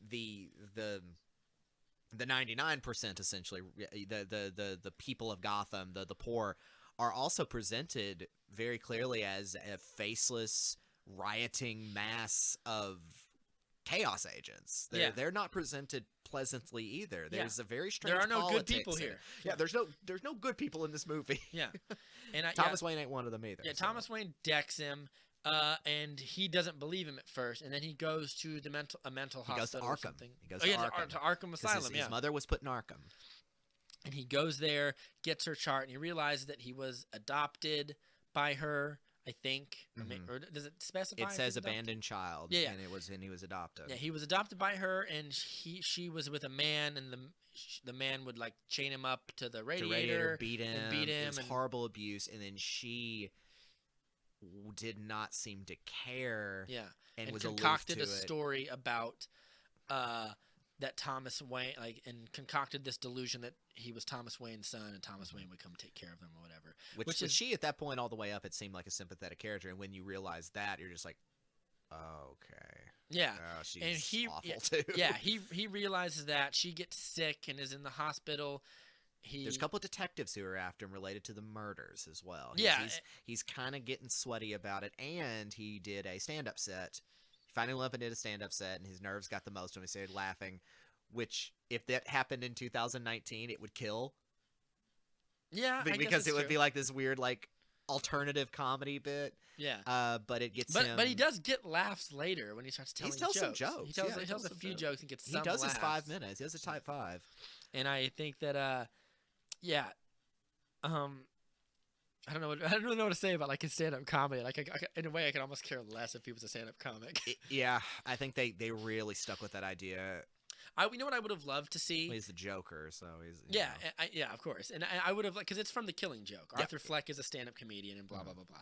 Yeah, and I feel like I would have loved to see like if his involuntary laughter becomes something he's no longer bothered by. Well, it kind of And becomes that a little bit. Yeah, but we doesn't never it? really see him like for most of the movie, like when he's on the Tonight Show or whatever the fuck it's called. He never like because the Joker's laugh is his thing. Mhm. You can hear it's something he like. It causes him pain when he figures out he was abused as a child. He starts laughing but crying at the same time. But I noticed like after the reveal about his past, and then he kind of he starts systematically getting rid of things in his life, Yeah. including his mother. Yeah, he kills his mom He and kills his mom. suffocates her. He possibly does this to Zazie Beetz. We don't know. Yeah, Because we find I- out he imagined I would their imagine, relationship the Yeah, entire I would time. imagine that he doesn't though. Yeah, all we see is him leave, Yeah. and it's left ambiguous, and I think it's purposely meant ambiguous, obviously. But he stops taking his medication, and then you start seeing him kind of be in more control of himself. Yeah, he doesn't laugh anymore. Is He my doesn't point. laugh and anymore. I would love to. Or he have- laughs purposefully now. Yeah, and I would love to have seen like he starts laughing because he's finding more joy and he becomes more like the Joker that we know. So yeah, like if anything, he's still as conflicted and as mean, for lack of a better word, as to we've sort of seeing him become because he kills the guy who comes to his. That's like the big wake up call in the Yeah, movie. that- is the that- guy comes who gave him the gun. That is the moment where literally it was like, this is something the Joker would do, and it's because it's his old clown buddy gave him the gun, and then He's like, hey man, these his detectives have buddy been who's asking after you. a little guy as well comes in, and he locks the door, Yeah. and they have a little confrontation, and he just out murders this guy Yeah. brutally. Because the guy's there not to check up on him, but to say, like, did you say anything to the cops about Right. me and that gun? Which is why I was like, yeah, he kind of has it coming. I don't really care about this guy. He knifes him, and he knifes him with the thing. Pair of But shears. then the other guy is there, and he's like, you can leave. But he locked the door out of his reach, Yeah. and then he scares him and everything, but he lets him go. He lets him go, you were nice to me. And I was like, Which is why I think he that doesn't is- kill Zazie Beetz. yeah, But, yeah. that's a good point. Yeah. And that feels like a scene from something the Joker would do, because I Yes. remember there's a comic that Neil Gaiman wrote after the Batman R.I.P. run, Yeah. where it was Batman's funeral. It's Whatever Happened to the Cape Crusader, and the Joker pulls up to go to Batman's funeral, and he drops the Oh, keys off with the valet boy, and the valet boy is like, I don't want to take it. You're the Joker. You'll kill me. And he says, kid, just take my car. I'm the Joker. What would be funny about killing you? And he doesn't kill him. He just like, take my car, you get a tip. And that thing of him like, you were nice to me, but he still got a joke on him. Yeah. And I'm like, this is where you start seeing that methodology come through, is that his sense of humor is warped and just evil. Yeah. Yeah. Yeah. And I think that's I wanted more of it, when is we what wa- I'm getting at. I- It's just I in the did last too. like 20 minutes of the movie, yeah, last and 15 like minutes so of the movie. the big comeuppance is like he goes throughout this movie he sees like going on the Tonight Show, he pantomimes it out like I used to do in my bathroom when I would listen to a metal track. I was like, Mhm. oh, I'd love to play that. Yeah, Oh, and I- he's showing himself like how to get out on stage and just be like, thanks, Murray. Yeah, and so when he does that, like he's done it like at least 3 or 4 times, and he even pantomimed having the gun with him, yeah, because he was gonna kill himself. kill himself on Yeah. on there. So he's at the gun. He's gonna do a knock joke, And he comes out on the Murray Abrams show. and he's or, on or there. if that be- is his name. I think he that's was his name. he's on there because he showed a clip of his stand-up set to make fun of him, to Yeah. be like, look at this clown, Yeah. get a load of this guy, And it breaks him. That was like the last straw, because it this vi- character that Robert De Niro plays is essentially like a surrogate, like father figure, like something he admires and wants to be. yeah, and it viscerally hurts him. Like none of the other stuff in the movie, I would say, hurt him as much as like this Tonight Show guy saying, Just dragging "You're him. bad at comedy." Mm-hmm. Yeah, and when he says like, "Oh, like humor is subjective, and what other people find funny, some other people may not." Whatever, and then he, Because he gets on the show, yeah, and at this point he's dyed his hair, he's got the suit on, and he is more or less the he's Joker. Joker. Yeah. He gets I- that I great would- I scene would where he's like going down the steps and he's dancing and everything, and it's just so Yeah. like he is now fully what he believes that he actually Yeah. is. And so he kills Robert De Niro. Blasts And him also, in the that's face. also like a very interesting thing from The Dark Knight Returns when Joker goes on the talk show. Have you read The Dark Knight Returns? No. With Frank Miller. The Frank Miller one. Oh God, I know it's an older Joker you- thing. No, you need to. It's so good. Like if you haven't read it, it'll change your life. It's that good. I need to see it. I need It's to read it. it's what this movie is to the Joker. It's what that movie is to Batman.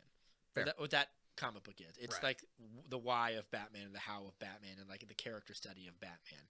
And there's a part where the Joker has been catatonic for years because Batman went into hiding and his purpose He's is got gone. no purpose. And yeah. then Batman comes back and Joker speaks again for the first time. And his psychologist is like this well-meaning idiot. And he's like, my patient has been personally harmed by the Batman and his delusions of grandeur. You see, he creates an enemy to go after and fight against, and he turns this ordinary man into a criminal. And he goes, and then like it's a really great scene because he goes on this Tonight Show and he talks about how like, well, now the Batman's fighting these people and this people. Like I thought I was special to the Batman. And he asks the talk show host, he goes, are these mugs important? And he goes, no. It's like, no, we let people drink water out of them. It's whatever. And he goes, can I have it? And he goes, yeah, we got 1 million of them. Great. And he breaks the mug, grabs the talk show host and slits his throat with it. It's great.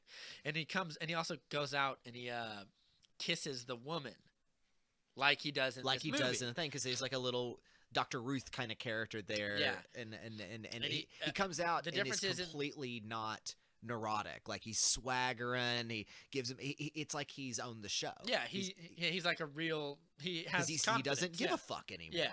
And he he kisses the woman. In The Dark Knight Returns, he kisses her and gives her laughing gas. Yeah, It he's got the makes her Joker crazy. serum on there. Yeah. Yeah. And it makes her go crazy or something. Or maybe he does that afterwards, after he's already like sat down for a while. But It's a he does good that. mirror of that scene. And there's a part, it shows that like Todd Phillips is not ignorant of why people like this character Yeah. and great moments involving the character. He lifts the name from The Killing Joke and stuff. I did find, are there any negatives from this movie? Because I think most I of the do stuff wanna- we're talking about is Yeah, I do want to pretty kind of wrap positive. it up with the ending, which is we can that keep going for a little bit. that- I'll that- edit some that- stuff out. that he murders him, and then at this point he admits that he did it. He admits that he killed the 3 guys, and he's like, "Of course I did. They're being jackholes." Essentially, he's like, "I have no politics.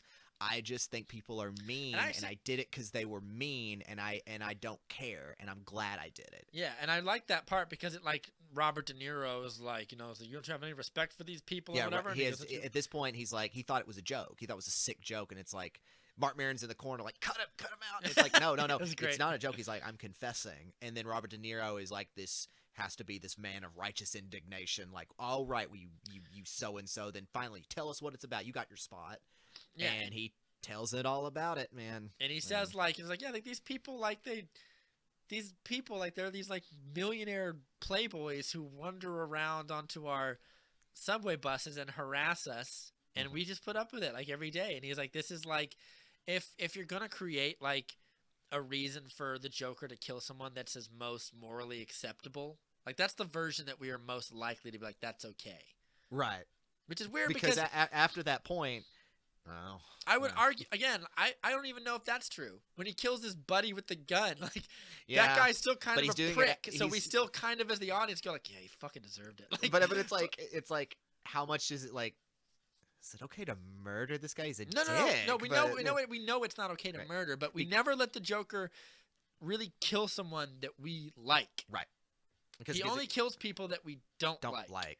Yeah. For some reason. I mean, I guess In you this could argue film. In maybe this film. Robert De Niro we kind of don't like, but he like But says he's also a product of this But if- world if as we well. were gonna- Everything's a product of this world. I would argue the more bold thing to do is like make him kill someone you do like. Right. But you Ma- don't like anyone in this movie, so it's Yeah. okay. But like that would be like if you're gonna make like the story about like this man's fall from grace, like the tragic hero's thing is like he becomes a man that he's either ashamed of or would be ashamed of if he had a moral compass or whatever. Like if you're gonna do the Joker, make him kill people that we like, or make him kill someone that like breaks. That doesn't just mean like it's entertaining to a degree to watch him become the Joker because he's picking himself up by his bootstraps. He's taking this mean society by the horns. Right, and getting to the and it's But the And I think Joker if like this is a- kills people that we like Yeah. and stuff, like which And- makes it worse.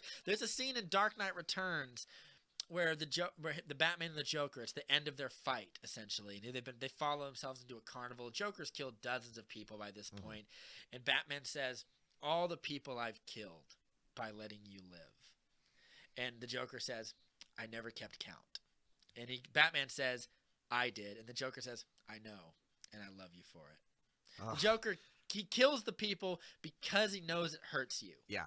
Like that's like it, He it ha- becomes his primary driver, and I wanted to see which maybe is by why the Joker works better when he has that foil. yeah When he has that purpose, and in this, because there's just Arthur Fleck becoming a Joker, becoming the Joker. Yeah. If he is becoming the Joker, yeah you know, in the world of this subtracted from everything else Gotham that has no connection to anything else, where there may never even be a Batman, because essentially when he leaves the studio, he joins the crowd, and the crowd worship him as like the icon of their movement. yeah. And during this chaos, cars are on fire, police are getting beaten, Martha and Thomas Wayne get shot, Get in, shot the, in and the killed alley, in the alley, which I like and don't like at the same time, and I'll get Yeah. into it. because it's so, I like the idea that Gotham City kills the Waynes, and I'm Mhm. talking about this in the comic book. There's a comic book where Batman says, and he goes, "It's almost like who killed my mom and dad doesn't even matter. The things that made the citizens of Gotham the way they are what killed my mom and Mhm. dad, because it turned people into like, Society- he knows that society-led- most criminals are desperate people, and not Right. everyone's the Joker." He says not that. And everyone. He goes, And Joe Chill as an entity is is not- irrelevant. Is irrelevant. Is irrelevant to me. Right. And he says something. He's like, Gotham City killed my parents Mhm. because it didn't do what it needed to take care of people, and that's why I'm Batman. It's a pretty good story. I can't remember the name of it, but like it also involves him like helping out a poor employee of his company who might be doing some shady stuff, but he's Mhm. trying to give him like the resources because like Oh, that's interesting. yeah, like it follows like the practical way of solving crime versus like the comic book way of solving Right. crime. And Who is the detective? Yeah, you know, part the of me detective doesn't of like the Detective fact that Comics. like the Joker kills his parents Mhm. because it almost means like yeah, you That's in the Batman '89. yeah, because when we're watching this movie, we would kind of go, yeah, but his parents deserved it because he punched him in the face. He didn't. Thomas that's the Wayne. hope is that you're Thomas not like Wayne. that. Yeah, Yeah, Thomas Wayne calls the because- poor people jokers and doesn't care about them. Like, Mhm. it almost makes the Wayne's death their own fault. right in a way. and And the, I don't the like that. assailant that does it even says you had this coming, Wayne, but Yeah, we don't. Obviously, and this gets into the big social because it would make issues of this it would film. make Batman the entitled trust fund guy who goes out to beat up poor people. Right, And and it's Todd- never indicates that. With Bruce Wayne is an innocent victim of a society gone rampant, Yeah, and this goes to sort of from the audience's lens. Yeah. Is hopefully you're not sitting there and saying good, they deserved it, because no one is good, but also this isn't a heightened world. Yeah. This world is supposed to be as realistic as possible, and you don't want to get to the point where you're sitting there rooting for murder in the streets. yeah, That's when society has failed. yeah. That's when your moral compass has failed. Right. That's when you are closer to what the Joker becomes. Yeah, if anything, this and movie is that's a a great. bad This movie is a thing. great ad for why, like, people with mental health problems need as much resources at their disposal as Right. possible. Inadvertently, it is that. Though Yeah. it also, it's a character study. There's no theme other than I want to get back to what I always wanted to. The theme of my mom always said I would make people laugh. And by the end of the film, when he's standing on that car and the people are cheering, he did. Yeah, He did. So that's what made me. I was like, oh, this movie is a well-crafted film because the ends meet the means. Like, Yeah, everything works by the end of it. it does. I think it's a great movie. I think that I'll definitely buy it. I don't know what you could do with a sequel. At the end of this movie, he's in a mental hospital and He's back in laughing. Arkham. He's in Arkham. Yeah. You don't know how much actually happened, also, because these delusions. Oh no, I think it's definitely real. Yeah, I that's, hate the cop out of like, oh, is it all in his head? Like, Well, I think what the fuck is the point of the movie then? I think the movie gave enough evidence to show like the medication he was taking was making his situation worse. like Maybe, a yeah. Munchausen by syndromes, Yeah. Munchausen by proxy situation. After he stopped, he even says in a very scary line, like, "I stopped taking my medication. I've been feeling great." And Yeah. it's like usually you hear that and you're like, "Oh God, oh no," and you should be because he eventually, Yeah, but well, like- when he's in the backseat of the police car and they said, "Look what you've done," he says, "Isn't it beautiful?" Yeah. And that's where you're like, what is his objective? Looking at it from an actor's perspective, what is his objective? What did he want, other than he discovered that violence and chaos and madness and tragedy Is better. thrills him Yeah, and but excites him. I would also say like it's better than like lying down and like you feed off the table scraps of like what society gives you. They give you Mhm. this person in this little room who's your therapist who will allow you to get like some medication, but they'll Mhm. cut corners and they'll do this. And he it's even like, has that moment towards the end where he's starting to get clarity about himself, and he even says, "Do you even listen to me? yeah, Do you even, you didn't even listen to me." But then she even mentions like, we're both in this. They don't You care about- and they me, don't care 'cause about I'm you gonna and me. lose my job too.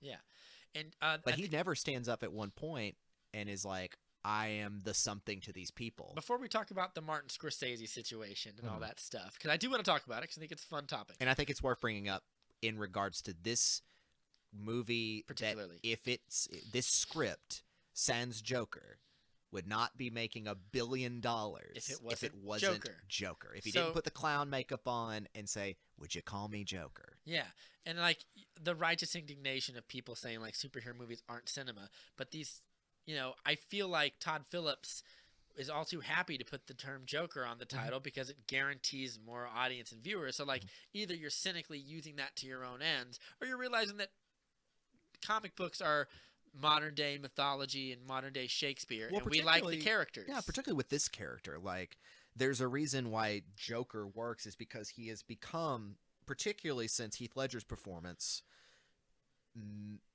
a mythological figure related to cynical life in society, Yeah. cynical life in living. He is somebody who is the adjacent to it. He is the lone wolf. He is literally like, none of it matters. It's all a joke. Yeah. And there's so many people who adapt to that way of being, whether they believe it or not, and they're just like, that's where you start getting the weird Joker cult kind of like fanboy stuff. That's where people started getting nervous about this film, Yeah. because I can see that. I can see why, because it's like but the film, almost by the end of it, is satirical of it. The thing that made me think about it was I was thinking about I think it does depend on how you look at it. yeah. To a degree. Well, one of the things I thought of, and I really wanted to get this out because this is something I thought of today, was it reminded me of people's reactions to Fight Club. Yeah. And in Fight Club, Fight Club was not well reviewed when it came out. it wasn't well reviewed People when it didn't came like it out, at but all. it had a huge cult following of people who misinterpreted the meaning and thought that Tyler Durden was a heroic figure who is right about society when he was not just a delusion of a mentally ill man, but was a terrorist, selfish narcissist who was lying to you the whole time. Yeah, who- you become Edward Norton's character. Yeah, and you were but- like, yeah, but this guy's people an asshole. didn't get that. They looked at it and started putting Tyler Durden posters up on their college walls and everything, saying, "Yeah, man, I'm not going to be a snowflake," and all that. You look at a movie like this, where There you are- have a yeah. character who it's almost the opposite of the Tyler Durden effect, where he becomes an icon of destruction. He becomes an icon Overt of destruction. anarchy. Not in like But the he cool never Tyler meant Durden, any not of in the it. cool Tyler Durden where he's like, I'm destroying a empty building of credit card debt to give it back to you. Like, Right. like this guy's like, no, I'm burning this place down because like it chews up and spits people out like me, and like Mhm. we should fight back. Like, And it's the people give him that identity. Yeah. The people give him the identity of Joker. I Yeah. keep saying society, and I keep thinking about that meme. But society makes him into, Yeah. gives him the ability to be Joker. It's not like they made him into it. He chooses. Yeah. He does choose. He's a person who can't make specific choices, but he does choose to become this figure. And you could argue one of two ways. Either he did it because society failed to save him, or he always was going to become that if the situation was right. yeah, And that's kind of leaves me haunted by it. And I think it's a cautionary tale for both ends in Mhm. a way. and that's where it's like, I think that's its successes, but it is also its confusingness. It's also its negative. And I would also argue if there's confusion in the movie, it's supposed to like make you feel like Arthur Fleck. Mhm. Arthur Fleck is confused by everything in this movie. He's like he can barely talk to people. He laughs. He can't keep jobs down. He doesn't know if he's dating someone or not. So he convinces himself that he is. And in a way, you could say like when the world doesn't make sense to you, and he's like, I'll just burn it all down. I think that'd make me happy. Yeah, because there's a lot where it's like those moments of frustration that he has and that anger. It's when like he's beating up the garbage bag. yeah, and I'm like, or whatever. oh man, I feel like I've been there before. Yes. But I feel like it's supposed to show you his mental state. Yes. So when you're like the movie feels confused in a way. I'm like No, I it's feel fine, like yes. I feel like That's just Philip showing that he is still a decent director. Yeah. And it's like it's following speaking of directors. that. Yeah. So Let's talk about Martin Scorsese. Martin Scorsese said superhero films aren't cinema. Cinema. They are akin to like roller coaster rides. they are. He is not the first person to have uttered sentiments like this. Steven Right. Spielberg has said superhero films will go the way of the dodo eventually. That was like 20 years ago. So I don't think it's coming anytime soon. Oh, Roger Ebert said video games couldn't be considered art as well, and that's definitely argumentative at this point. Yeah. Too. But Especially if you played a good game like The Plague. Go play that game. It's good. I feel like there's a lot of people. Like I said, there are two kinds of superhero movies Hollywood will let you have. They won't always say they're cinema, but they will let you have them. Martin Scorsese liked The Dark Knight when it came out. Mhm. He made a speech about like the Joker and Heath Ledger's performance that was great, and he clearly thought it was cinema. Right. They will allow you to have two kinds of superhero movies: the Dark dark, and serious, real kinds with very little to no superpowers, or the fun Marvel kinds that are like a little more like they're kind of corporate movies made by people with marketing degrees who say like they may when be- there's when people laugh, there's an X amount of increase in profitability. So put more jokes in the blah blah. Like there's those kinds made, of but movies. it seems like it's made through an algorithm, but it's an algorithm that seems to work because you know like I said before in a previous movie thing by about committee ish. about all the Marvel films, there's not one of them that is explicitly bad. But there's They're either from tolerable to very enjoyable. yeah. And the very enjoyable parts, I feel like, are the moments when a director particularly gets to Shines get a through. vision in there. It shines through. A Yeah, little bit. gets to have like an auteur moment where you get a genre, where you get like something like Ant-Man, where it becomes a heist film. And I'm like, here are something interesting. here are the versions of superhero movies they will not let you have.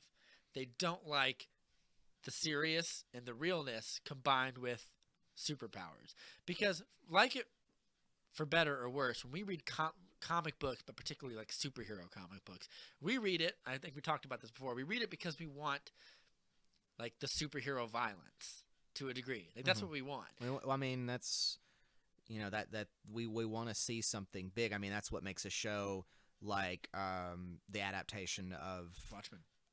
not Watchmen, but The Boys so interesting. Yes. It's a show I really enjoyed because it is I've only seen the first episode. Please don't ruin it. I won't say anything, but it talks about the idea of in a world like you were talking about where it's the big flashy Marvel style big superheroes, what are the casualties? Yeah. I think that show does a good job, though it is more of a comedy, but it does handle those elements there again, pretty decently. But it comes from a comic book yeah. anyway. It comes And from it's the also, Garth Ennis It is, thing. but it's also still the show is more satire than the comic book is. The Mhm. show is very much like a satire. Because it lives in post Marvel world. Yeah, it's a different lens because and it's the like show- now it's different. Yeah, and the show is almost again like I like the show because I like terrifying versions of evil Superman, but like because that's exactly what Homelander is.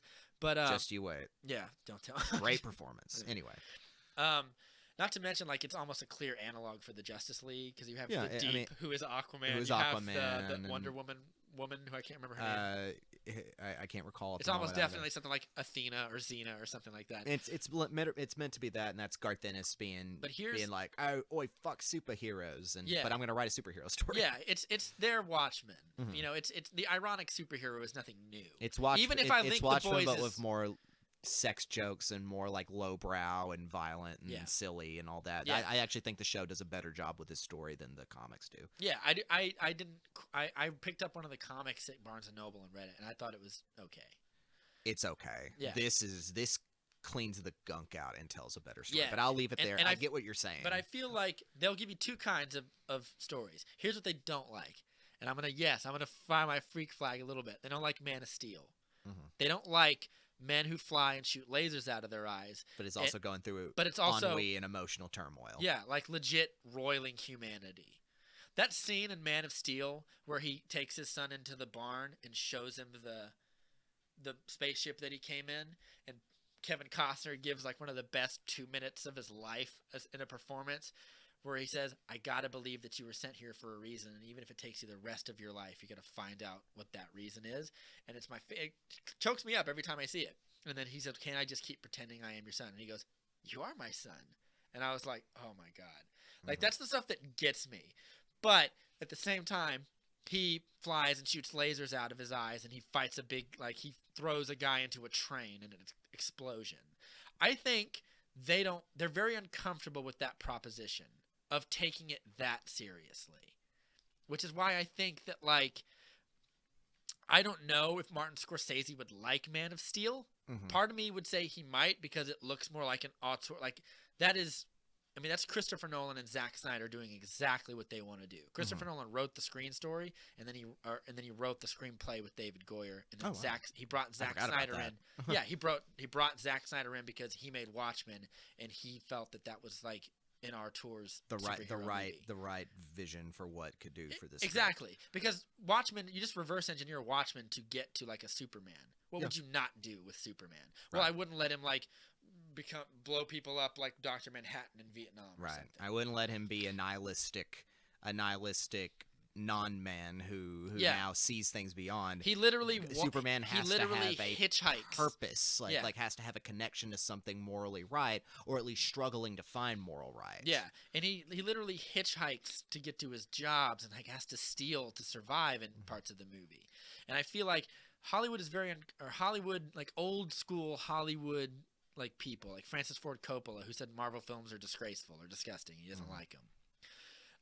They're very uncomfortable with those ideas, and I will be the first person to say that I think Marvel one too many times makes a movie about marketing and not about like a story. Like I can watch a movie like Ant-Man or something, and I can like see Or like, the first Iron Man, the Jon Favreau Iron Man. I mean, I would argue more like Iron Man 2 or something, because I would argue like the first Iron Man they did a lot of filmmaking because there was no script when they were shooting half of it. But like a movie like that, or Ant-Man and the Wasp, or even like Guardians of the Galaxy, which is a great movie that I think is fun and I enjoy. It's blast. I can see the marketing people writing the scripts about like we like ragtag people and we like jokes and we like this, so we get screenwriters that are good at that. That's how most of these streaming shows get made. I mean, that's Yeah. how the first big one, House of Cards, got made. Is Netflix looked at an algorithm and said people like political dramas, people like Kevin Spacey, not anymore, Not anymore. and David Fincher, and so they put them all together. Oh yeah, Fincher did the first 2 episodes of that, didn't he? Yeah, But like, he's the executive producer. but when behind you it. say when you ask someone like Zack Snyder or Alan Moore or even like Garth Ennis, if you asked him like what he thought superheroes were, 'cause I wouldn't ask Alan Moore about anything because you get a whole day of his opinions. you will, but like my point is like Zack Snyder says superheroes are our modern day mythology, and that's the only reason they've survived. It's not because we keep shoving them down their throats. The superhero comic book industry has almost gone under dozens of times. Mhm. That's It's why always come Marvel out. sold all the rights to their movies is part because of that. And they share a lot of similarities to going back to what Ebert said about video games. Video games so many times crashed as well and weren't going to work, but now It's a bigger industry than movies by an order of magnitude. I mean, Master Chief, Mario, Link, these are now also mythologies. Yeah. These are also our new big heroes and anti-heroes and everything. And there's a great argument to be made for icons like Superman or Batman, or like they're easily the most recognizable. Like I think the Superman symbol is the most recognizable symbol in the world outside of the Christian cross. Right. And I think that like when you make a movie like that, people like Francis Ford Coppola go, I don't like your childish thing moving into he says like cinema is supposed to like make you feel something and make you think something. I definitely don't always think when I see a Marvel movie, so I'm trying to be as charitable as I can to their position of like it's not cinema. There's some parts. Here's the best Marvel has ever had to offer. At the end of Black Panther, did you see Black Panther? Yeah. When Killmonger is dying, and He's on the train rail. T'Challa has him in his arms. After the train rail when he's leading him to the and he says, and he goes, "I could still save you." And he goes, no. And he goes, bury me at sea with my brothers who jumped from the ships because they knew death was better than bondage. That was a little piece of Ryan Coogler seeping Getting through in the there, Marvel thing. and also using this great performance by Michael B. Jordan. Yeah. And who's ironically so enough, killer in that. he is a man outside of a home. He is sort of left out there in the doldrums away from his homeland. He's left out of Wakanda. Mhm. And it hurts him. There's a moment where he sees his father when he takes the herb and he sees his Sterling K. Brown as his dad. Yeah, and he's back in like L.A. And they're held away. You can see the lights out the window. Mhm. And they're held away from this beautiful homeland of African people that should have been his. right. But it's not. He's left a in bitter Oakland. exile. And ironically, he sees Wakanda as a lone bastion against imperialism, while he himself, Killmonger, is an agent of imperialism. He has marks on his body, and he goes, I've killed people in Afghanistan, people who are poor like him in Oakland. I've killed people in Africa. I've killed people all around the planet. And he goes, now I'm going to kill you. He is he's an oxymoron of a character in a good way. Because he doesn't realize while what a also hypocrite talking from he a is. really strong point of view that it's like no other villain has done. That's why Yes. that movie stands out so much, other than it being so slick and so well made. Yeah, it has is its that it's- CGI flips on cars and stuff. but it's also But got there's this character by Michael B. Jordan that is so complex and is so challenging, Yeah. and no other villain has anything close to that. Even though I may absolutely love Thanos. No. the character of Thanos and the performance that it's Josh not the Brolin gives, same. it ain't that. No, it's too real. Yeah. It's too close to real. While it's also still a very poppy, Marvel Disney, colorful film. So if Steven Spielberg can make Jurassic Park, Or Jaws, the first blockbuster ever. yeah, You know. why is Black Panther not cinema? Like I will say I don't. If he's talking about cinema as like a movie that's like with an actor's actor, and you see him say lines and he cries a lot, like that's Well, that like, that almost sounds like when acting was changing and they were seeing like the new methods coming around in the 1910s yeah.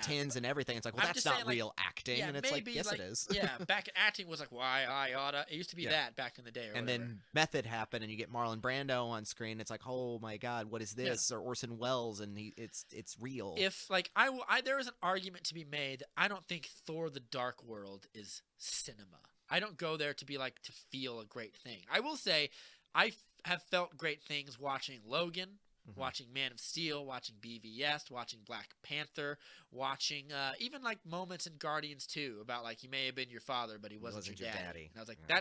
that got me. And it got a lot of people. Yeah. And I think And it's not. There's a difference between something that makes you feel something in an artificial way versus something that's like a real thing. You're Right. an actor. You're a thespian. well, it's and I- also what I feel about horror. There's a difference between A jump, a jump scare and something and that terror. terrifies you. Yeah, there's a difference between the soundtrack going silent and something pops up and you're just versus, oh my God, that's a horrifying concept. Yes. You know, that and you know, there's a lot to take it. Like I said, I've got no dog in arguing with these I do. boomer directors, I who've do. been I around. kind of Because do. our generation and our cultural understanding of these things is going to outlive them. They're not seeing it because it's the newfangled thing. I would say Scorsese's closer to it and Spielberg's closer to it. Scorsese has made movies that are, you could argue, are like blockbustery. Not Yeah. Spielberg for sure. No. Like But I Francis Ford mean- Coppola, no. But like, But I mean, like, he did Gangs of New York. Yes. He did Hugo. And- Eh. Well, yeah, a lot of people on the internet have made dumb things about Scorsese, saying, "Oh, he just makes gangster movies." And I'm like, "Oh my God, No, he doesn't. He But, doesn't like, make. You but got to be stuck. he For did one Shutter thing, you got to have Island. some language in this. You got to do some research in this. I'm Yeah. not saying you have to be this or that, he but did Shutter Island. Shutter Island, a movie I liked. I can see the two sides of things that he's saying in one way, which is like when you say that the corporatization of cinema and a film. Yes, Where- I know where- when I'm where- seeing a corporate movie. I Right. know when the heartstrings are being tugged artificially. But it's I think a lot of people I think when Scorsese's going off about these things, and poor Marty, is getting all the he just popped his mouth open at the wrong time, Yeah. considering a film just came out that made $1 billion inspired by his work that he'd probably like. I would argue he would watch this movie and either be disappointed that like, yeah, but it has to be a Joker to make that much money. And Paul that- Thomas Anderson can't make that. For like, first of all, I agree with what he's saying. See, is like, I kind of agree with him on that. Yeah, regard. but he I- hasn't said that hypothetically, but it is like but I feel like if that's this what he's was saying. if this was like if this movie was directed by the Safdie brothers and came out from A24 like Uncut Gems and it did very well but didn't get that much, it would not make $1 billion because it needed the Joker to make $1 billion. Yeah, which means and- Todd Phillips is willing to borrow the street cred of comic books, but he's not willing to say that he likes them. And that bothered, and again, that goes back to what bothered me, to why I didn't It want to see it the does movie. bother me. Yeah. It was just like, it's not a matter of at that point we can have my cake and eat it too. It's like I want a slice, but I don't want the cake. Yeah. And it's like you can't have the slice without the cake because you Yeah. got to get it from the cake in the first place. So stop being ashamed of genre, and instead have confidence in the fact that it can be art. Yes. It doesn't. I mean, we see evidence of it being mass-produced popcorn movies, Yeah, but which there's we- nothing wrong with that. We Like, see it being do you dark think and gritty. Scorsese but- would say like, yeah, absolutely? Do you think Scorsese would say Star Wars is cinema? Because the opening of Man of Steel is like a sci-fi battle sequence Mhm. where like Krypton is crumbling. Well, at that point, you know, Because I would like, okay, so we've established that can be that. So like, if you disguise your thing inside of another genre enough, will people allow it? Like, I don't know. I don't know what the answer to any of these are. but that hints at insincerity from the director. Yeah. And the hope is that a director Or is working sincere. I That will it's like, always- I'm gonna take this concept of a drama, but I'm just gonna put a little makeup on it and everything. I'm sure that there's a boardroom meeting of people who think that. But when it gets into the hands of directors, producers, editors, and everything else, I'd like to think they're sincerely trying to make a work. Yeah. And Like- again, like when like the Joker said, it's subjective. It's Yeah. know, it's something, Right, and I think that like I think the cinematographer who works on Iron Man 2 is working just as hard as the cinematographer who is working on, what was the cinematographer on like Citizen Kane? I don't know. It's actually almost they make a reference to him in something else. I can't recall his name at the moment. I do know who he's talking about, but I don't know. Yeah, but my Um, point is like everyone who is a creative is trying to do the best creative work that they can. Yeah, I but would, no one's going. No I one- would no hope one, so. No one gets on a major studio production and slums it. but I will say my favorite movies, and just to borrow a quote from Mr. ZS, like there's two kinds of movies. There's movies made by committee, and then there's movies where it's the thing that you notice about it is the perspective of the director behind the camera and what he's saying. What's his name? Alexander Iñárritu and like The Revenant. The Revenant, yeah. That's like like only he can make that movie that way. That opening Indian attack where it doesn't cut for like forever. It's like that's him.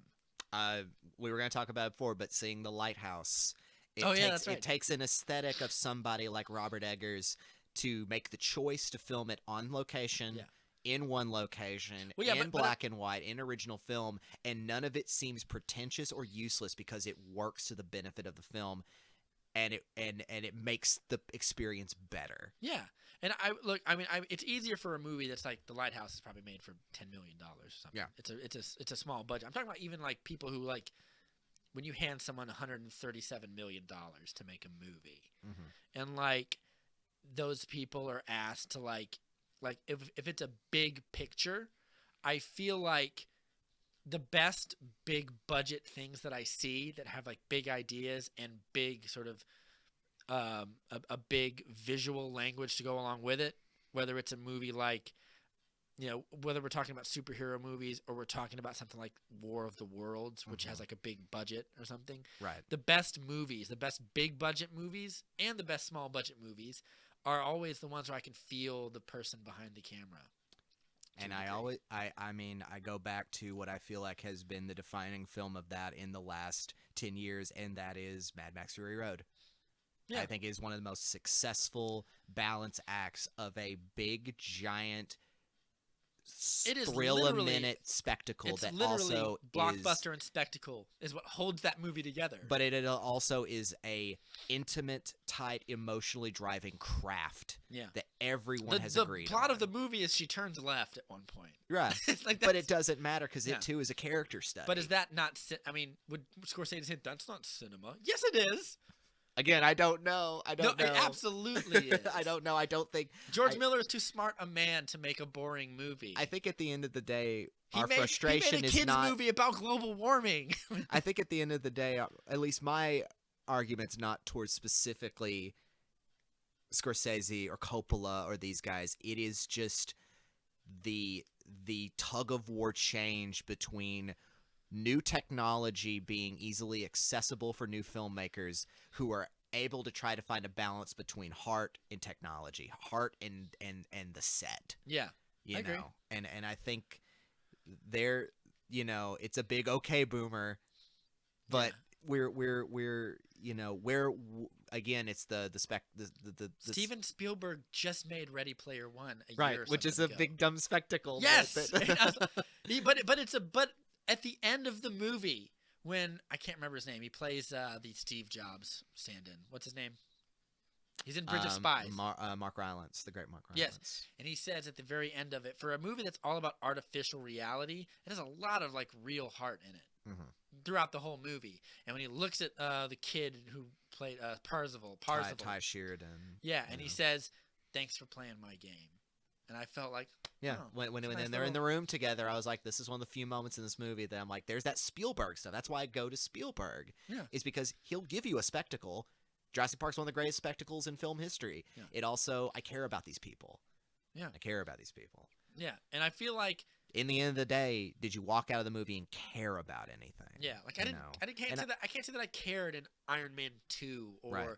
even like, to be honest, like I wasn't in fear of like Star-Lord and Guardians 2 or something. But, you know, and the same could be said about, like, Endgame.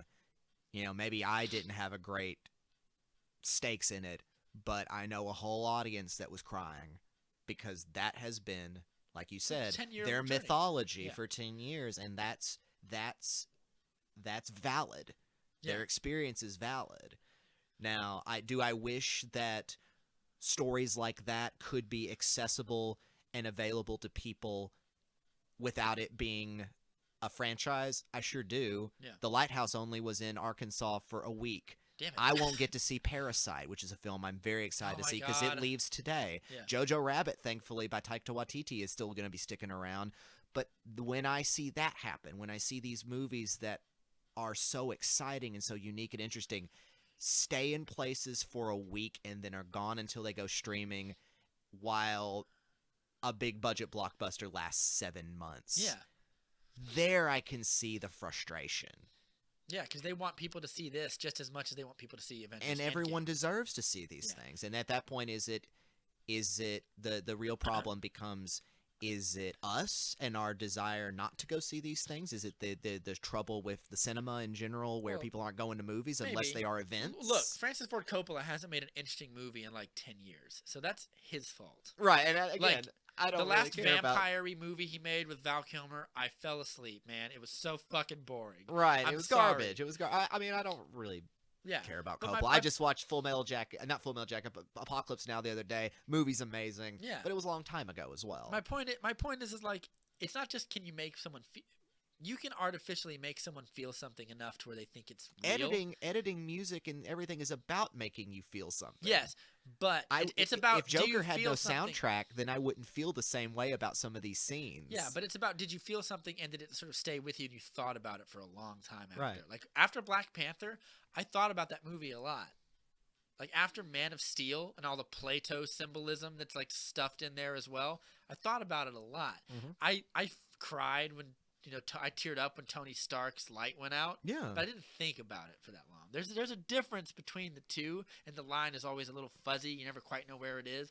But like, action and spectacle have always been something we wanted in movies, and like this is like people who bitched about CGI when it first came out, Right. and now Spielberg like watch Minority Report and tell like me that you're not gonna be like, oh, the CGI. Like you think Spielberg cared about like doing visual effects? And I'm sure there were, directors beforehand who I'll were never looking at do it and green saying, "Oh, screen." it doesn't work that way." It's just the times are changing. Technology will be different, and gimmicks that exist now, 20 years from now, directors and auteurs who came out of this store say that new stuff is not gonna work as well. 3D immersive living films are gonna be the death of cinema, and someone's gonna find a way to make it art. Some way. Yeah, I imagine so. These mediums are always mediums, and therefore they are always canvases for someone to come along and say, what if I use this? And it works. Yeah. Time will tell. Absolutely. Well, I can't say anything more about all this Yeah, stuff, that but I definitely wanted to. passionate Yeah. conclusion. But to wrap up real quick about Joker, I liked it. I didn't think it was brilliant. I thought it, and I thought it's as close to brilliant as Todd Phillips has ever come so far. I'll say that. I think it has earned its credibility. I think it'll be a huge award darling, and I think it has earned it. I stand humbled a little bit in my stubbornness about how I felt about it by seeing that I liked it a lot. Yeah, none of those trailers got me interested in it either. No. Neither did its production, but the finished effort, the finished work, the canvas finally. You can't. I was deny like, it. well, pretty it's good. got a lot of problems. Its politics are very strange. I think if it had come out 10 years before today, it would be a little better in my eyes. But because we're right now in such a tumultuous period, it feels a little more mirrory and not the. And because in Todd this- Phillips has mentioned reasons why he made it that are kind of political today. Right, which just bugs Maybe not me. political, but like Which is funny because socially. the film also doesn't implement any of that. The Yeah, he film did a is good also job at not that keeping his thing. way, kind of keeping. It's Separate. It's not propaganda. He No, didn't, oh, he no, didn't, it's- he it- didn't it- insert his viewpoint Again, into it in like an nobody Ayn is the Randian good way. guy in this movie. Yeah. If nobody's the good guy, then it is a You can't be propaganda. right. It is a blank. It is about a character in the worst circumstances becoming the worst kind of thing, and we Those see movies this have happen. existed for forever. Right. But this is one of that where a central performance takes it somewhere completely different. And Amen. amen. All right, man. I love movies. Yeah. Well, this has been the movie date with Rob and Matt. And Matt. Now, yeah, it's Yeah. official now. It's you official. can't back out now. Don't back out on me. It's our movie date. Yeah, and this is a podcast for people who love movies but want to be too smug about it. And I have no idea what we're doing next. Our Midsummer and Once Upon a Time in Hollywood double feature will be up tomorrow. Tomorrow, for anyone as listening of to this this. recording. So, I mean, if you're listening The to this first now, episode you've of already us. heard it, so it doesn't Yeah. matter. But like, yeah, definitely go check that out. Check out all our other episodes as well, even the ones with my old co-host. They're still good, even though we don't really Pop talk back that much into anymore. those. Yeah, pop back into the back catalog. But Yeah. me and And, Rob here have got a good back. Maybe and one forth. day we'll get we'll get to the BVS episode. I don't know if that's going to be the next one or we'll have to go see like Knives Out might be the next Knives one. Out might be a good one. We were still thinking about Mr. Doctor Sleep. Yeah. But Oh, we'll talk about that next time. Yeah. Doctor Sleep, in a word, good. It's based on his book, and it's weird to think that is his sequel to The Shining, but it's very interesting to me. I haven't seen it, but I like Mike Flanagan. I want to see it just to see Mike Flanagan Yeah. direct another movie. Well, Matt, I'll see you next time. Pleasure as always. Yeah. See you later.